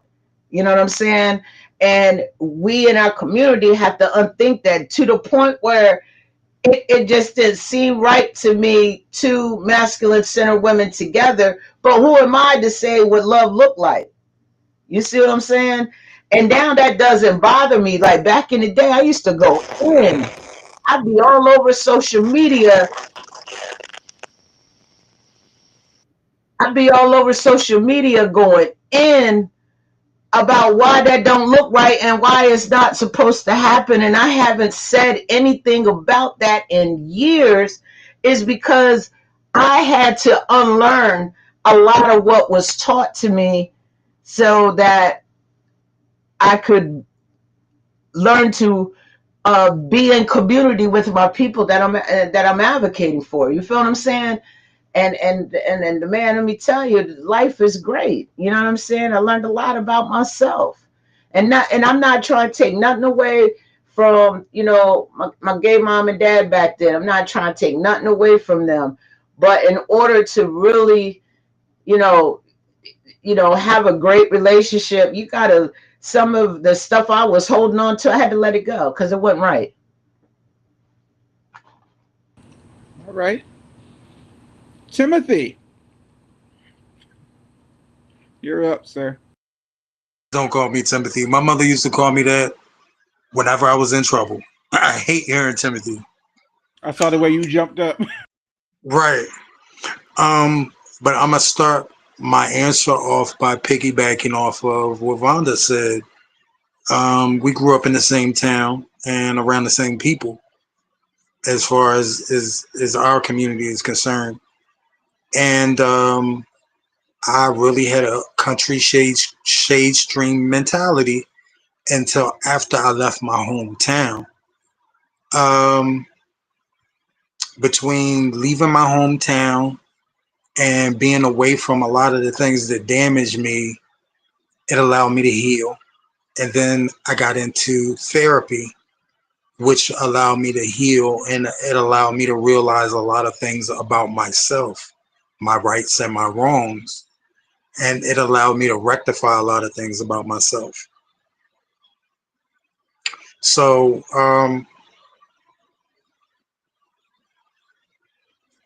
what was the question again? I Do got you lost. do you feel LGBTQIA plus and trans attracted individuals stick to heteronormative thinking, and if so, why? Okay, yes. So the point that I was trying to make is it took processes for me to get out of narrow, that very narrow thought process, that very narrow frame of thinking, to be able to observe more, to absorb more, and to respect people and understand people outside of the experiences that I had within myself. Yeah, that's my answer. All right. I'm going to say that they Zay. I don't feel like that we think on the same levels only because I feel like when it comes to our community we think outside the box and we think deeper into certain situations versus on the other hand I don't feel like when certain situations meet them at hand they actually really think about it like on a deep level they just quick to react back or answer it. A lot of people don't listen for knowledge. A lot of people these days listen just to respond. Facts. All right. Staying in the Ocean City, Salisbury trending area, Kaylani, I'm gonna put you in the hot seat. I'm gonna agree with Vonda and Tim. Because I was like that, like seriously, and I just think it's because of not just because of how I was raised, but because of what I like. I would see or hear people say, two trans girls was together. I was just like, what? Like, what's the point? Two masked guys are together. Like, what? What's going on? Because you have that ingrained in your head that this is what it's supposed to be. This is what it's supposed to look like. But as you grow, and thank God we have the ability to grow and to evolve. You start to see things through different eyes, and you start realizing that sometimes we can be prejudiced right in our own community, and we can be, just as judgmental as heterosexual people are in this community. So, yes, in short, my answer is yes. All right. Let's head up to the Broad Street Bully. Stan the man. You in the hot seat.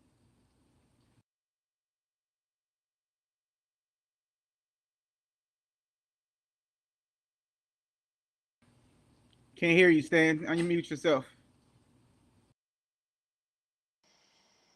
Okay. All right. Yep. All right. I'm gonna say yes, and I'm gonna say it only because, like Peach was saying before, how people, you when you see me walking down the street, how we define things, and it's not so much that how this is all my opinion. Is not how we define it, but there's also human instincts, that also play a part in that. Um, I date trans women. I don't date men, but my human instinct is female attraction. You see what I'm saying? But there's something else I want more than just the female attraction. So that's why it becomes trans attraction. So a part of it is basically just human instinct, whereas a man, I'm attracted to a female. So um, but that plays a part. That plays a part in it. So some of it is all human instincts. It's our instinct. It's what we are. So, um, you know, that's my answer. It's, you know, it's you know, and like I say, even with guys that date other men, there's still that instinct part because one of them is going to be, one is attracted to the more feminine side of the person.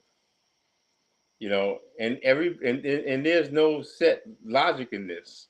It's um, whatever you like, that's what you like. But I'm saying but human instinct plays a big role in what we do in our decisions.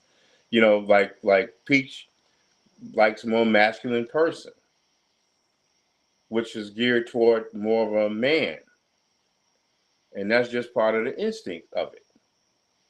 And vice versa with Smack, wanting more feminine because it's part of instincts in how she is.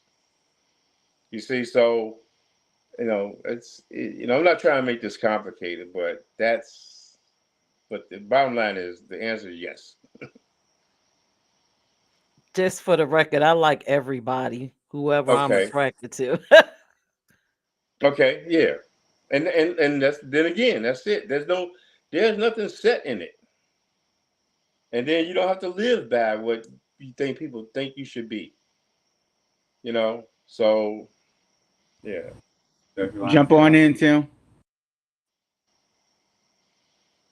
I'm I don't understand why people are so bothered by everybody else's situations. Right. See, I'm attracted to masculine energies and feminine energies. So my the things that turn me on about different people are different strokes for different folks. It's different things for different reasons. Right. But I've never looked at two feminine guys and said, "Why are they together?" Or looked at two masculine guys and said, "Why are they together?" Or looked at two butchers and said, "Why are they together?" Or looked at two femmes and said, "Why are they together?" I just look at them and see, damn, those two people are happy together and they make each other happy, and that's it. Right. I never take a second thought to think what they're doing in their bedroom or what. I I don't care. Is it ignorant that I don't care?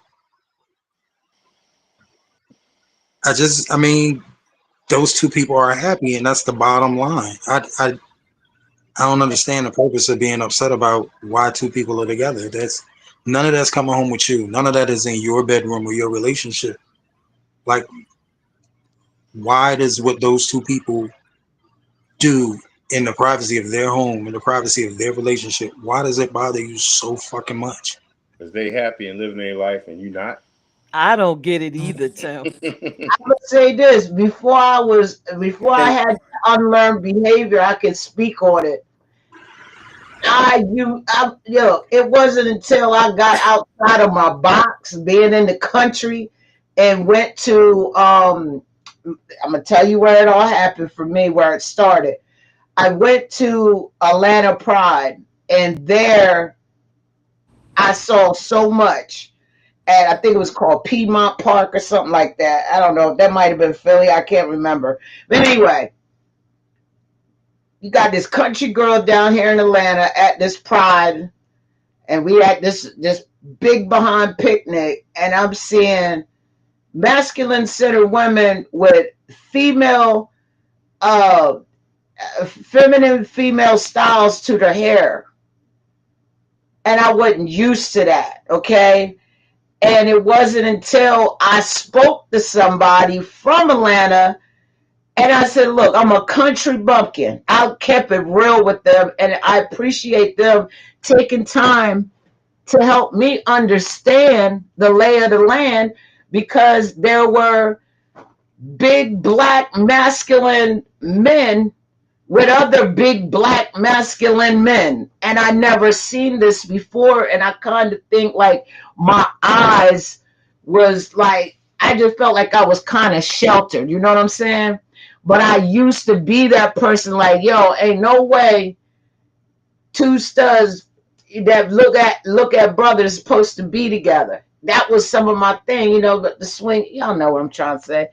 And it wasn't until somebody just started having a conversation to me, especially when I went to New York Pride, and I just told them, like, look, I grew up in a small city. They didn't even know where Salisbury was. And I said, I had a gay mom and dad, but this is what they taught me. Can you explain, you know, your love with this person so that I can understand and change the way that I'm thinking? Because to me, it doesn't look right to me. And when somebody in both of two different cities just took their time to explain it, it made it so much better. And then getting into the relationship that I'm in, and learning how to educate myself on things that I wasn't sure of, because I was brought up into this lifestyle back in the 80s. And I just knew gay or straight. That was it. You know what I'm saying? But when you start traveling outside of your state and you start seeing things that you ain't used to seeing because it ain't normal in where you're from, that's how I started. You got to unlearn the things that you were taught in order to really thrive in this community. Because if not, people, you might, what I mean, somebody gonna knock you out. You know what I'm saying? If you're taking your views, which is some messed up views, to be honest. And I used to get mad when Peach would tell me, "Oh, how can you feel that way when you're in the community?" And I had to learn this stuff, y'all. And some of this I carried for like 20 years. This is how I live my life. And man, you gotta unlearn it in order to thrive in the community. You gotta unlearn it. And just say, hey, look, I want to be educated. Education is key. And I'm gonna leave it there. But I was that person. Like, it shouldn't matter who a person decides to love. It just didn't look right in the community that I was brought into. You know what I mean? And the gay community that was surrounding me, you didn't see those things. In Salisbury, Maryland, I'm keeping it real. I love it. I love it. Kaylani is over there having a whole Baptist fit on Smack's answer. I promise y'all, somebody go get that lady a cloth, because y'all gonna have to pick her back up off the floor real soon. Um, so it seems as if society has been structured to fit heteronormative worldviews, and we kind of just touched on this. All right, Maurice Stevenson, we see you shouting out Salisbury in the building. You don't got to put it in all capital letters like that, though, bro. We understand. Shout your community, but shout it regularly. You ain't got to scream it. We see it. Now, we thank you for tuning in, though, tonight, Maurice Stevenson. Salisbury is rocking the building tonight. We see that society has been structured to fit heteronormative worldviews. What do you guys think should be changed so members of the LGBTQIA plus and trans attracted population feel included? Um, for me, I would just say, we should tell some of the world to just mind their business. Like, my love is my love, and who I love is who I love. And so if you look at it as just, he love who he loves, a lot of our situations we wouldn't have to worry about. Stop trying to put me in the box of who I love and how I should love them. That's my answer. We're gonna give it to the lady with the master plan. Peach, what's your thought about this? Okay, so we on the heteronormative worldviews Yes, ma'am. question. Get rid of them. You want to solve a problem? Get rid of them. Um, and then once you get rid of the heteronormative worldviews, let's get rid of orientation. We can get rid of sexual orientation, and then everybody just have free love. You free to love whoever you want, and then we can move on from that, and then get rid of labels, and then we can move on and get rid of LGBTQ plus, and then eventually nonprofits such as mine won't even exist anymore because everybody have self acceptance and self love. So I say let's get rid of these heteronormative views, the Adam and Eve syndrome. Um, Once we do that, of course, there's going to have to be changes in religion. There's going to be so much mass change. It's going to be ridiculous. But that is the solution. And that is the only way we're going to feel comfortable. That is the only way we're going to be accepted. Until then, lace up your bootstraps and keep it pushing. Be the example, be the change in the world that the young generation needs to see. Until then, that's my answer. I like it. All right, Zay, you're in the hot seat. I don't even know how to answer the question. Frankly, Okay. Jumping down the ladder. Tim, you in the hot seat. Well, I think it's about self. I think once people change, once prejudice changes and the restrictions and closed doors that come along with the prejudice, I think everything else are things that every people have to work towards to overcome. I don't think it's ever been a cakewalk for any group of people ever to be their own people and to be respected and loved as their own people. But it's that discriminatory reach. Once that is gone, then life will be life for us. Everything else are things that need to be worked out amongst self. That's my answer.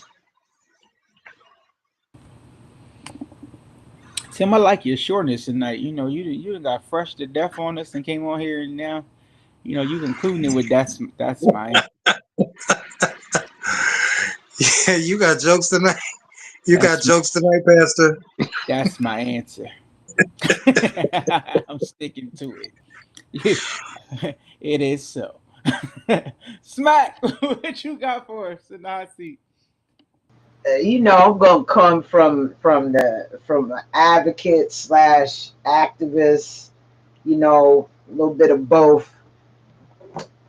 What we need is real inclusion, not performative gestures. Oh, let's go ahead and include the community in. Nah, like, I feel like some of the stuff that's out here, like I'm talking about laws and everything, are just performative gestures. I just want to be honest. And what I mean by that, like, let's have some inclusive education, some legal protections, healthcare equity, like, especially for, and I'm sorry I'm about going there. I know Kalani appreciate it, but especially for Black trans women, you know what I mean? Where's the safe housing? Like, where's the real representation in politics, media, and business? I mean, and this is nothing to the people who are LGBTQIA that are in politics, but what have you done for me lately? And I'm gonna leave it right there. But we also need to create spaces in our community. And big shout out to I and Me, because that's where I get a lot of my education. I'm gonna keep it real with you. To talk about things like mental health, healing from trauma, love beyond gender roles, as Peirrce spoke on today. And that's just to put it a little bit out there. But we need to be breaking down the systems that were never built with us in mind. And like Peach said, throw it all away and let's build some new ones. I love it. I love it. Stan, the man. You in the hot seat, bro. I mean, all I can say is just be, who you are, um, and don't be apologetic to yourself. Who you are to people. You don't have to explain anything about yourself to anybody. So my thing is that's just it. Just and stop thinking about how people think about you. We worry too much about how other people think about us. and that really don't matter. So I hope that's the answer. That but I just kind of don't I don't care what people think about me because it doesn't matter what they think because they don't affect my life one way or another. So people gonna have their opinions. Um, People can think about our community one way. I'm not gonna fight nobody to sit back and try to change somebody's mind about anything because your mind is what it is. I can't change your mind about nothing. If your mind is set one way, that's where your mind is gonna be. So for me to sit back and try to convince you of something different, it ain't gonna happen. Because that's what you believe in. That's why we have issues with religion and things like that. So but all I'm saying is, like I said, I just follow by example. If people see, hey, you know what, this is the way this dude is, this is the way he is, you know, and you just accept it, So, I mean, that's about the best answer I think come up with. All right, our residential diva, Kaylani, you're in the hot seat. That's funny. I have to agree with Peach. I think that when you throw it all away and you get rid of everything, then everybody can feel included. Once you remove the barriers that separate everybody, that's when everybody can be included. Because if you continue to keep going the way we've been going, nobody's going to be included. It's going to be like Vonda said, it's going to be performative. It's going to be like a token, like here, we're doing this for you. So you can feel like we're including you, but in all reality, it's just to shut you up and have you sitting over there like, okay, they gave us this, so we'll take that and that be it. So I think we should just remove it all. All right, all right. While we are removing things, let's find out this answer. In what ways are heteronormative and LGBTQIA or trans attracted relationships similar, and in which ways do they differ? And we're going to start with staying in the hot seat. I really don't. I really don't know the answer to that. I mean, it's I mean, if we're different than the heterosexual community, so I mean that's the difference right there. But I don't know. Throw the question at me again. Let me. All right, I said, in what ways are heteronormative and LGBTQIA or trans attracted relationships similar, and in what ways do they differ? Uh, they're similar because a relationship is a relationship. So we're similar in that, and then we're different because uh, we are attracted to the difference. We're attracted differently, but we're the same because we're human beings. So relationship is a relationship. We're attracted. We're attracted. So we're similar, but it's just how our attractions are different. So that's how we're different. But we love a certain way, they love a certain way, but the bottom line is we all love. All right, Zay, you're in the hot seat. I'm gonna say that I feel like they're the same only because we're all bumping on the same type of people, let's per se. I think it's the same, yeah. All right, Kaylani, you're in the hot seat.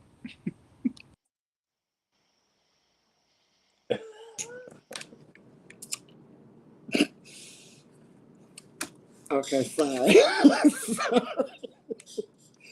The answers I have just heard, yes.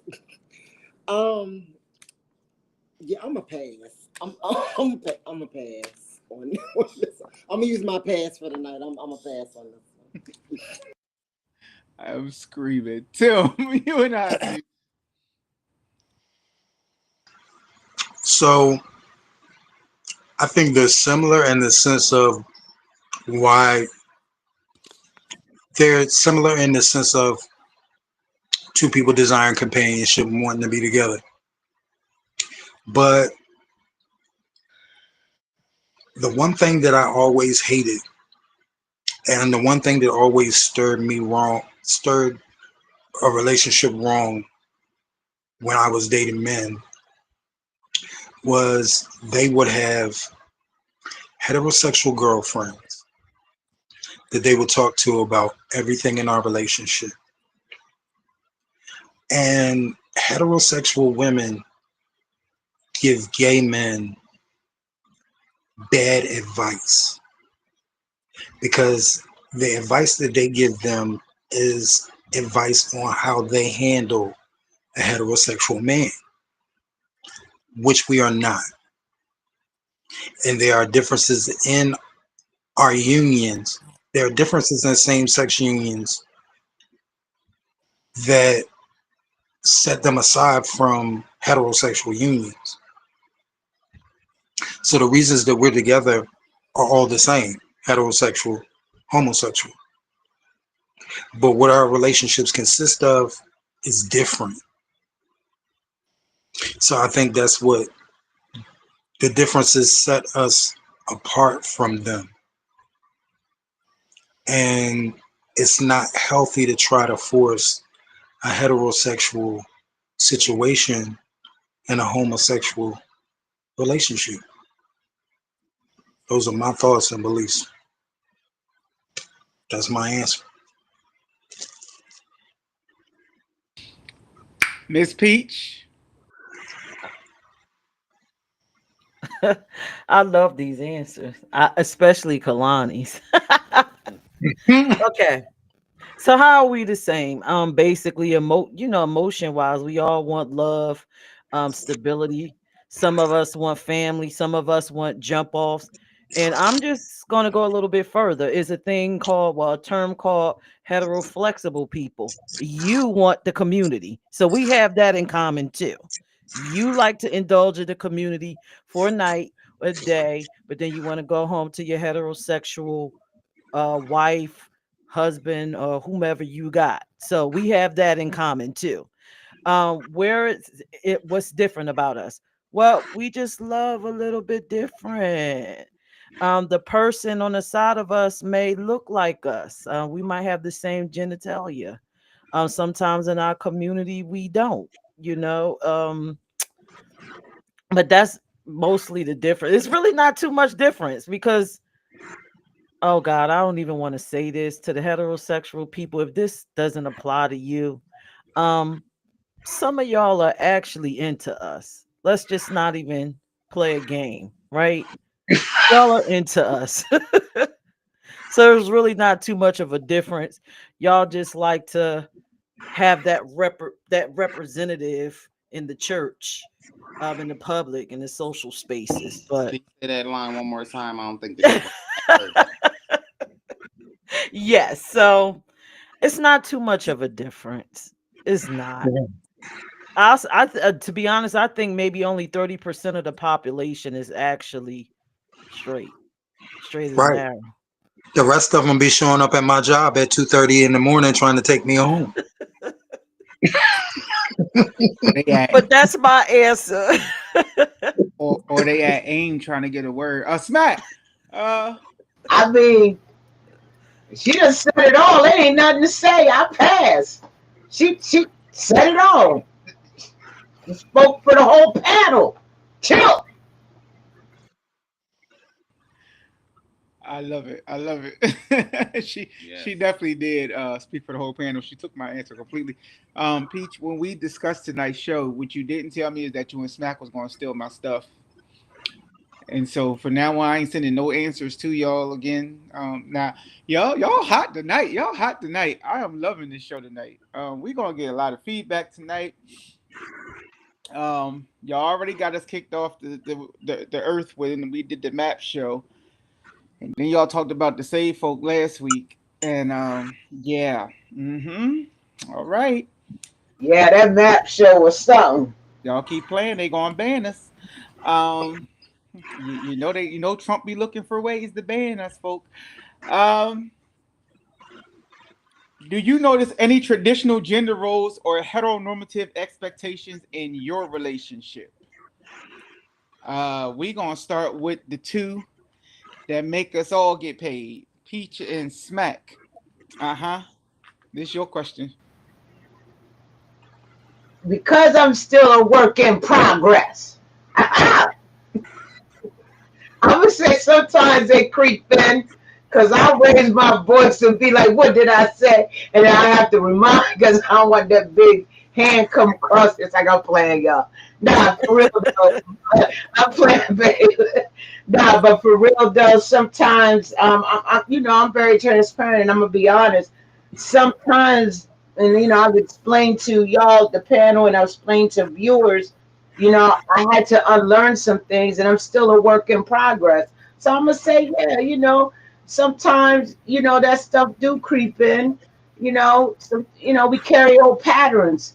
And I'm one of them. I'm one of them people that carry some old patterns. And sometimes when you've done something so long, it's a learning thing, and you'll unlearn it as your other half tells you, no, you don't do that.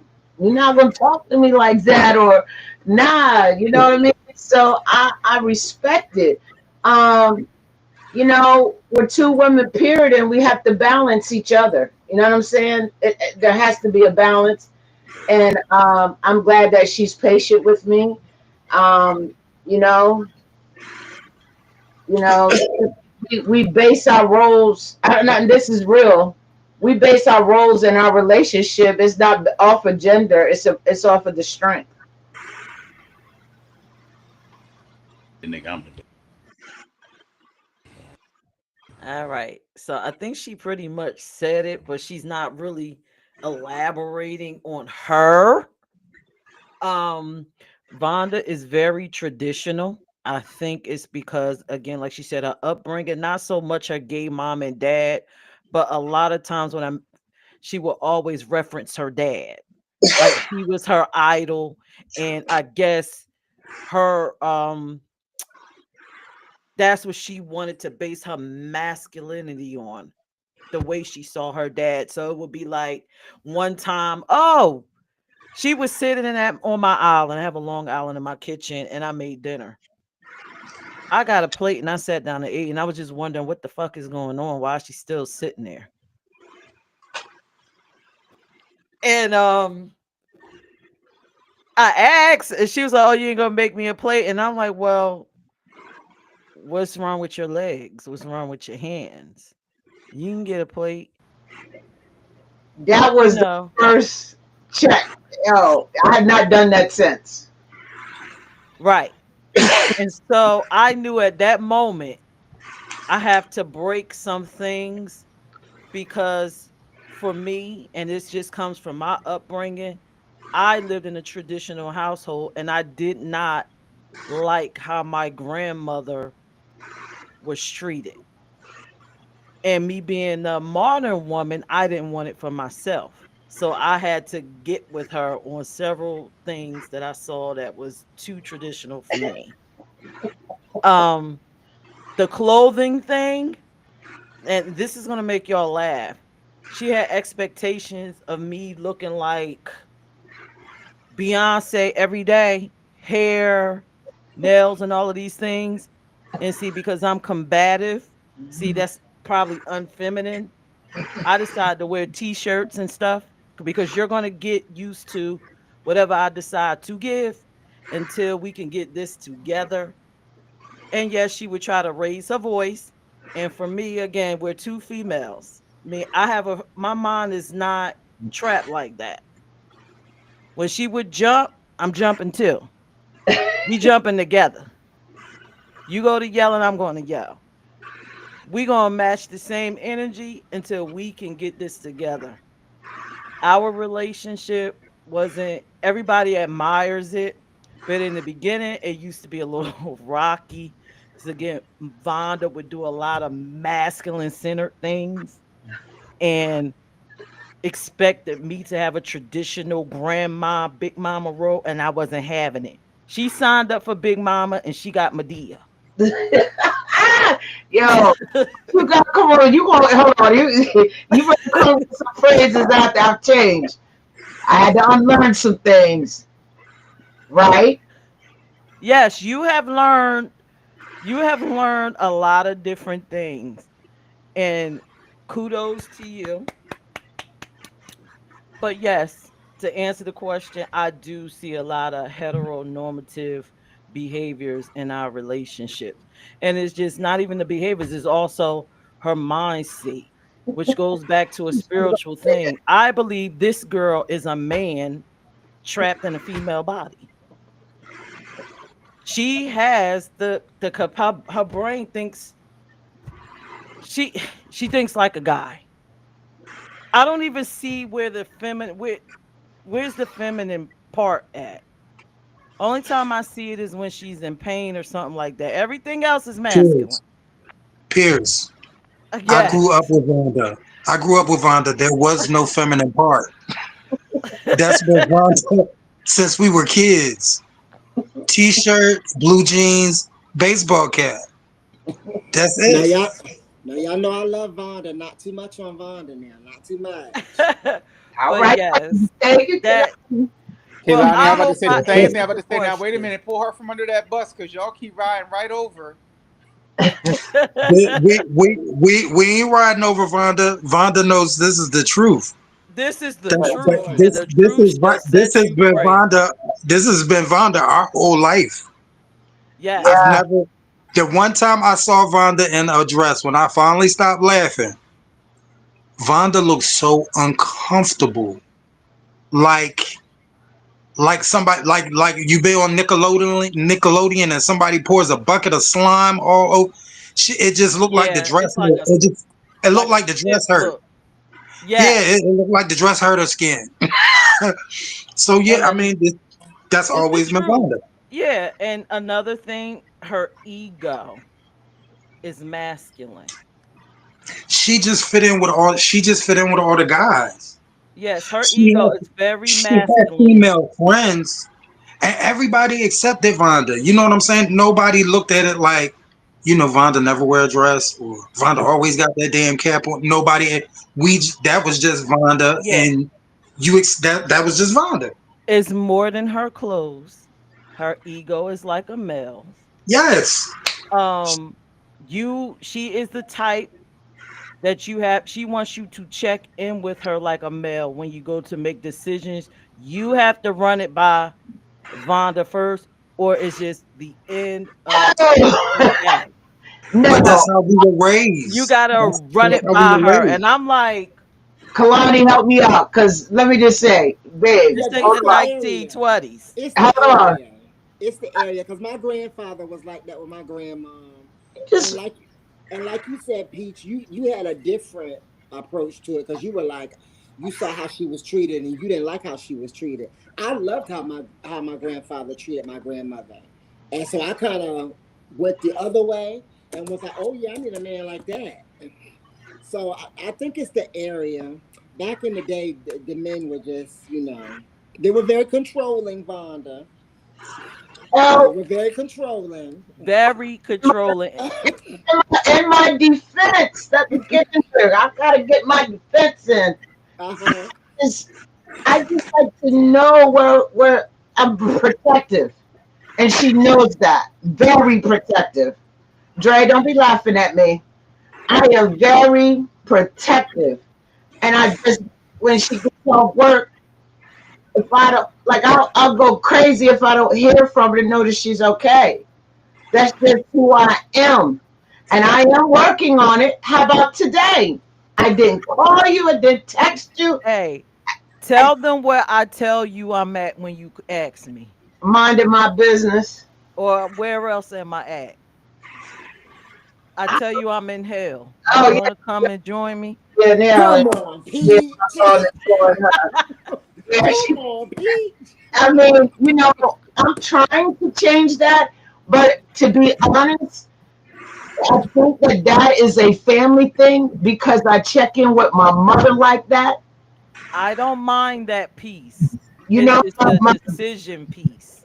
oh I yeah, have to run all decisions by you, or it's an issue, even if they're the right ones. She just have a male ego. That's uh, all.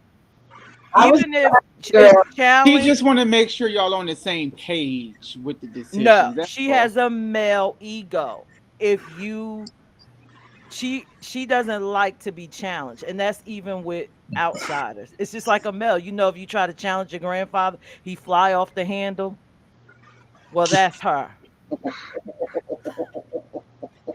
And that's all I have to say. That's my answer. But yeah, she's a male inside of a female's body, but then she revert to a female once she's in pain or it's something that she can't do, like paint the house or whatever. Then she's, I'm Oh, not a man.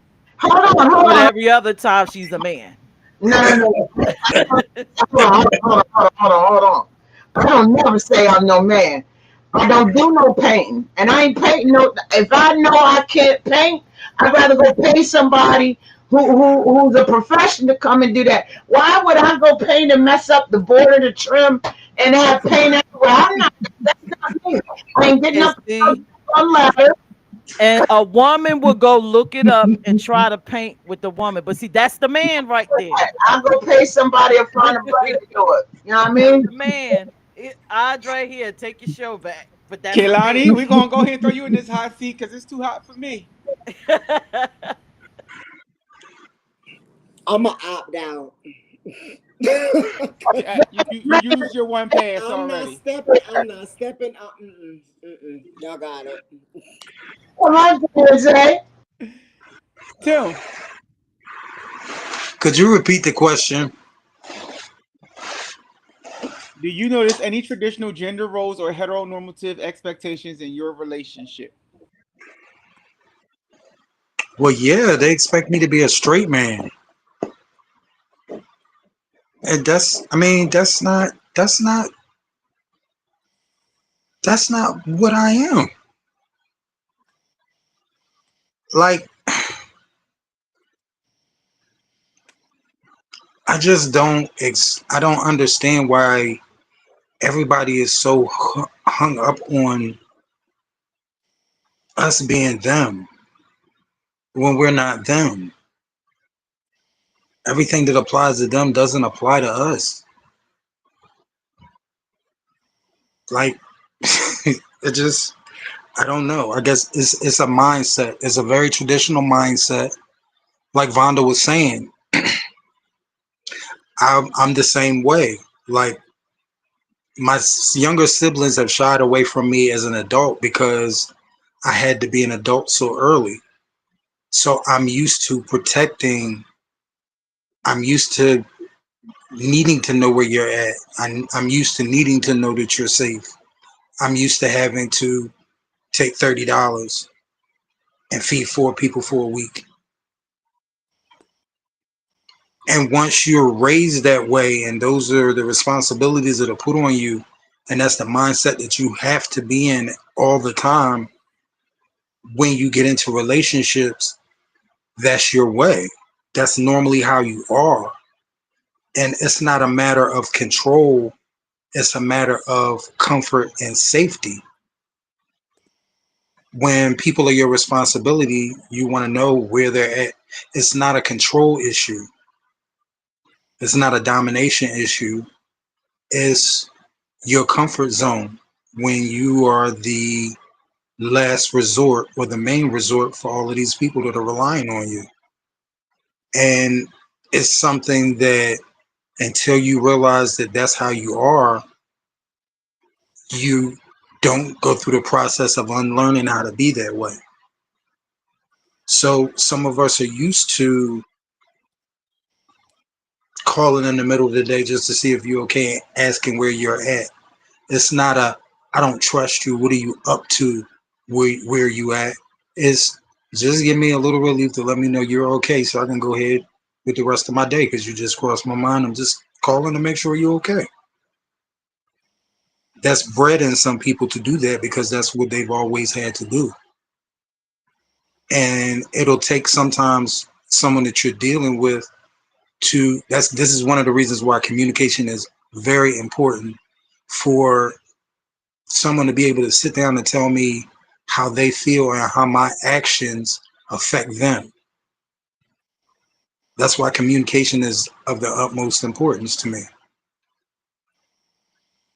That's my answer. Stan the man. You in the hot seat, bro.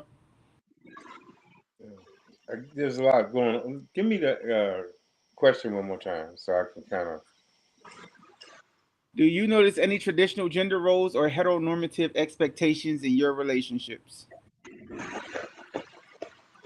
Traditional gender roles? Traditional gender roles or heteronormative expectations? Yes, sir. Yeah, some of both. Some of both. You know, so some traditional, and yeah. So I would just say yes, a little bit of both in relationships. So yeah. Awesome. Believe it or not, like Zay and I have been actually discussing this, and I really want to say I think we both said like this is like we don't. We just came into this thing ready to do it and very equal on how we do everything. We do everything together, and we discuss a lot together to make sure that the decisions we make are something that we both agree to. But I also say a little bit of traditional because I was like how Smack was too. When he didn't switch it up.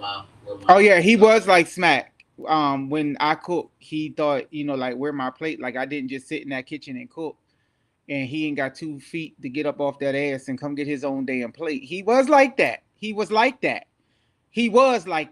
Kaylani, go on with that foolishness. And I'm gonna tell you why he was like that. Because originally, I would be like, here I cooked, so I go ahead and set the table because I'm a cook and I don't like everybody in my kitchen. And I'm sensitive about I'm an artist. I'm sensitive about my shit. But then I got to a point of you getting real lackadaisical and you expecting a lot. So it became, bae, you ain't fixed me a plate. And I said, well, I put the plate on the counter. So I got you to the first step. Now you get yourself through the rest of the way and we're going to sit down and we're going to eat together. But at least we still had dinner together. Kaylani, don't you jump yourself in this thing because I see you trying to ask a question. I don't care about your question because you passed on this. So, yeah, that's my thing. I when we first started dating, I was like, okay, if I'm a cook, but at that time too, in my defense, he was a guest in my house. And it's a difference between you being a guest in my house and a permanent figure. So you was a guest. My granddaddy said you feed your guests, but you don't feed no nigga that's been here for more than 3 times, and this one moved in. So now you're not a guest. You are a permanent figure. You live here. And if you wanted to be served, you should have came out in the kitchen and helped me cook. Then you could have served yourself while we were cooking. But in the end, we don't really see the traditional or the heteronormative relationships anymore. Smack, tread lightly because I have pulled you from under a bus. Now I got my CDLs. Hold on. And I'm pretty sure Zay may be able to relate to what I'm about to say. You ever been to a family function? Hold on, push pause. Don't keep buttoning your top shirt up, the top of your shirt up when you about to say something crazy. Hold on. I know you see the masculine stuff coming out. Lord Jesus. Before you start saying something crazy, you put your collar on. I'll be catching this. Hold on. Check this out. I remember a function we went to. My baby looked beautiful, right? And I'm going to say it was a brunch. And I'm not going to put everything on there. But we were at a brunch. I went up there and got me something to eat. You know what I mean? Why you eating off my plate? Get your butt up and go get your own plate. But we've been together so long, I now fix both our plates when we're out and it's that type of setting. And even been at family functions, and I've gone and what would you like from up there? I even ask and bring you your plate so you don't have to do that. So I'm just like, come on, man, you ain't gonna pick me out to be this person. Cause and you know, I'm looking like my baby looking good, got on these high heels, you know what I mean? Let me savor the steps. You know what I mean? It's Now at sexier for family you to do functions, it. we both do that in replica. Like if I'm at his family's house, he will fix my plate. His family will check him about fixing my plate.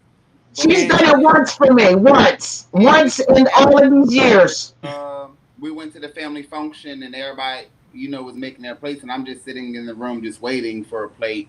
And his family is saying to him, "What's wrong with him? Why he ain't coming here and make him a plate?" And I'm like, "Oh, I thought you were in there making me a plate, but no, he was making him a plate." because my family is the type of family where once they see you for more than once you move in, you family.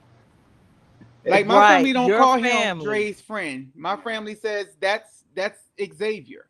Like my mother calls him her son. My aunts all look for him now. So because you're family, it ain't no, get up in this kitchen and be with the family. Zay has this thing of wanting to be away from everybody. He wants to be isolated.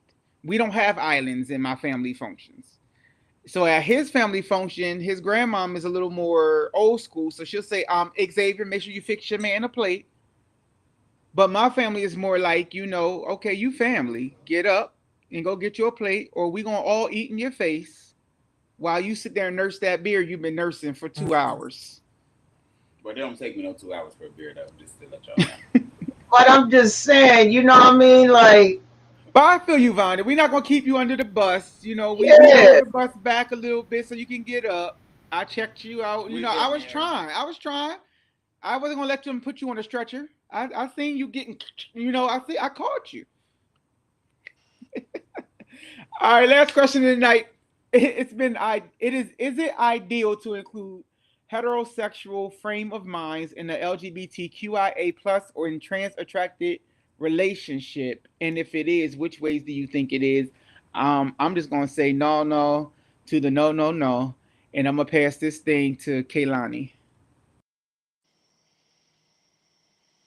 I can talk. So, I'm gonna say no. I gotta find out what's going on with y'all in these plates because I'm just not understanding. But anyway, I'm gonna just say no. I'm gonna just say no, and now I gotta advocate for these plates. But yeah, no is my answer. So what you saying? You make your man play all the time, Kaylani? This is not about me, Dre. This is he expects me to. He expects me to. Well, when we were together, we're no longer together. So I don't have to.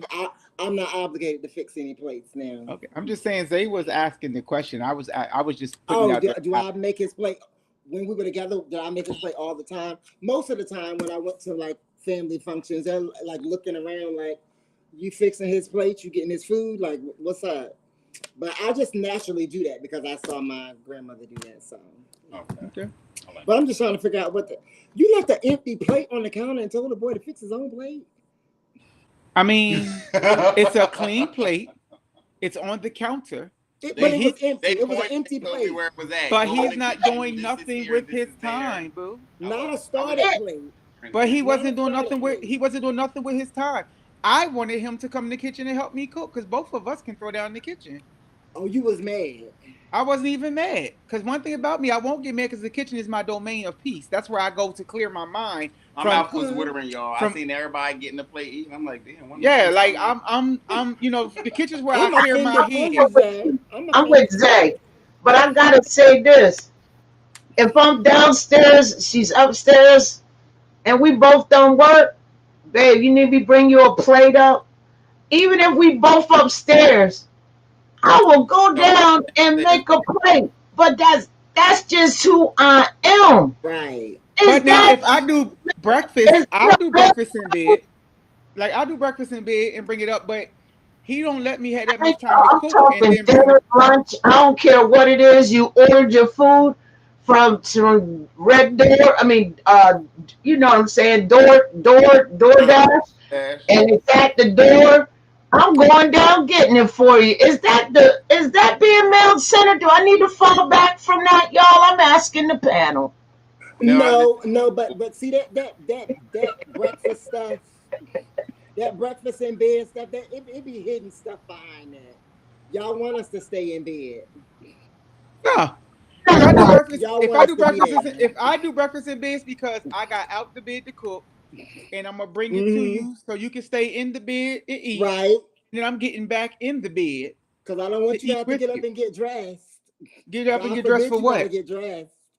Get up and get dressed for what? First of all, his breakfast coming to be. he get up with the roosters. So let's Mm. the rooster Y'all say do cock a breakfast doodle in bed doo, for 2 and he reasons. jump and he jump up like, what I gotta do today? Like the rest of this week That's we off. me. Let's see how long he sit. Peach. Is it ideal to include heterosexual frame of minds in the LGBTQIA plus and trans attracted relationships, and in which ways? No, it's not ideal. I think when you do that, you miss out on the best parts of the person. And that is my answer. Oh, you sticking to that? Final answer. All right, smack you here, all right? Yeah. Are you asking me to answer this now? I am. Professor Stanley answer? Because I feel like it depends. It depends on what the conversation is. And I don't mind a heterosexual person coming in asking questions if it's from a place they're trying to grow and learn. You see what I'm saying? You never know what a person's motive is, like allies. You You know what missing the question, hon. That's not what he was asking. is it ideal to include heterosexual frame of minds? Heteronormative frame of mind. In your Uh, relationships. I thought it said heterosexual frame of minds. No. It did, but it's supposed to say heteronormative relationship frame of Oh, mind. heteronormative? Yeah. Oh, I thought it said heterosexual. Oh, nah. Hell nah. Okay. Okay. She did jump to the color purple on me. She I'm said, sorry, "Hell I no." didn't mean to cuss, but no. Yes, you did. Yes, you did. Nah. It's okay. I thought the question that y'all sent said heterosexual. That's what I see, but I got you. I got you. Stand the man. No. No. That's my answer. No. I love it. Tim. It really depends on, well, with me, it depends on who I'm with. Um, in some situations dealing with certain people, the interaction is very heterosexual normative. Um, I do more of the traditional roles of the man. They do more of the traditional roles of the woman. But it's not cut the same way as a heterosexual relationship. Like, for instance, I had a friend over earlier this evening. I made a spaghetti dinner. I set everything for us. I made both plates. We sat down and we ate. When we got done eating, he cleared everything. He did the dishes. So, yes and no. It depends on your situation. Every situation is not a situation that can be squeezed into a heteronormative. Like we were saying earlier, two femmes dating, or two butches dating, or two trans men dating, or two feminine boys dating, or two masculine boys dating. That narrative doesn't always apply to those situations. So some situations is healthy, some situations is toxic. That's my answer. That's what I'm going with. Thank you. Thank you. I love it. Y'all cut up tonight. Zay. What? No. Okay. Is that your final answer? Yeah. Okay. And All right. But I don't think it's any much of a difference in the mindset of it. I don't think like us compared to them because I feel like we're on the same levels. Just because I like a man and that man like a woman, we pretty much probably gonna carry situations almost the same. Okay. All right. All right. Well, guys, that about sums up this very interesting topic. What did you guys learn from tonight's show? Yeah, some of y'all are mean.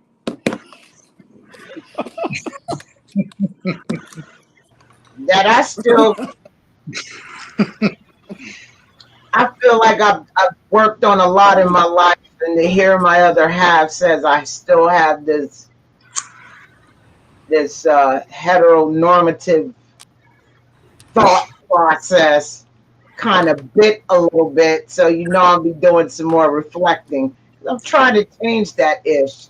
You know what I'm saying? I'm not trying to be like my dad or have this male ego, but she's not the only person who has ever told me that, because I've been a person, and not saying that men are don't see everything. We just go with they just go with the flow. I have blinders on, and there was so much that I never saw because I was just living my life, doing what I wanted to do, and putting me first. That it wasn't until I got with Peirrce that the blinders came off, and I was very observant and just saw so much. I mean, I fired everybody from my staff. From my, I didn't know people were stealing from me. It was so much. You know what I'm saying? And so I'm thinking that I'm growing, but to hear so many years later, I still have that same thought process. That's what I learned tonight, y'all. But it's not a bad thing. It's a learning thing, and that's what makes relationships stronger. Hey, Dre, did you see what Maurice Yeah, he typed? wasn't shouting it out, but he capitalized everything in Salisbury with exclamation points. But it's okay. Mark. I think it was more. It looked like it was more of shock than No, shouting it no, out. Maurice is getting old. He's just not learning the difference between shouting and not shouting. It's okay. He's from Salisbury. You hear that, boo boo? Hey, Mar,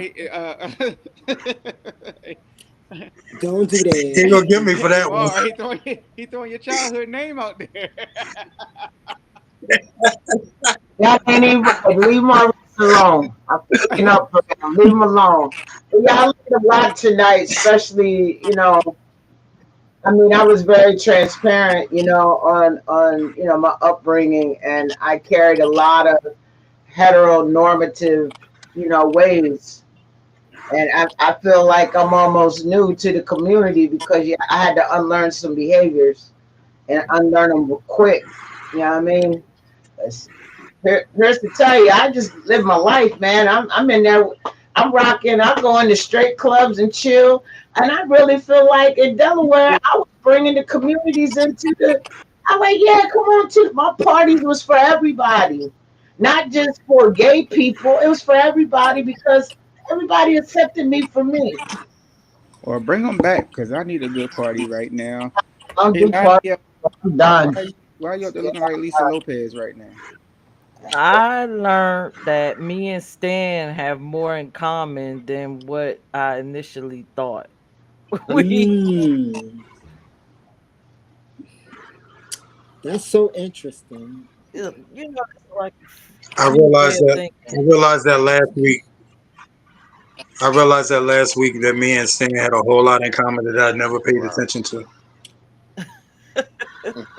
Yeah. Go ahead, Stan. You know what? When I want to use the term. Like I get enlightened with things. Because I always have a concept of everybody and how we all are. So it wasn't like so much learning so much, but it's more enlightened me to things and make me aware of a lot of things that I wasn't aware of before with everybody. And everybody's point of view and everybody's differences. But deep down, I think we all have a lot in common. That's why we're here. And so I have a lot with everybody, you know. I listen to that. And one thing I did, you know, one thing I learned though is that my thinking is not alone. That it's good to see others thinking similar to me. And that's the thing I learned. So Awesomeness, awesomeness. Well, it has been another great episode of In Black. And if I got to sign us up out of here, I would say for Kaylani, Tim, Peach, Smack, Stan, and Zay, I'm Dre, and we're In Black. Thanks for watching. all right, y'all. Peace out. Y'all hold on. Y'all stay on that.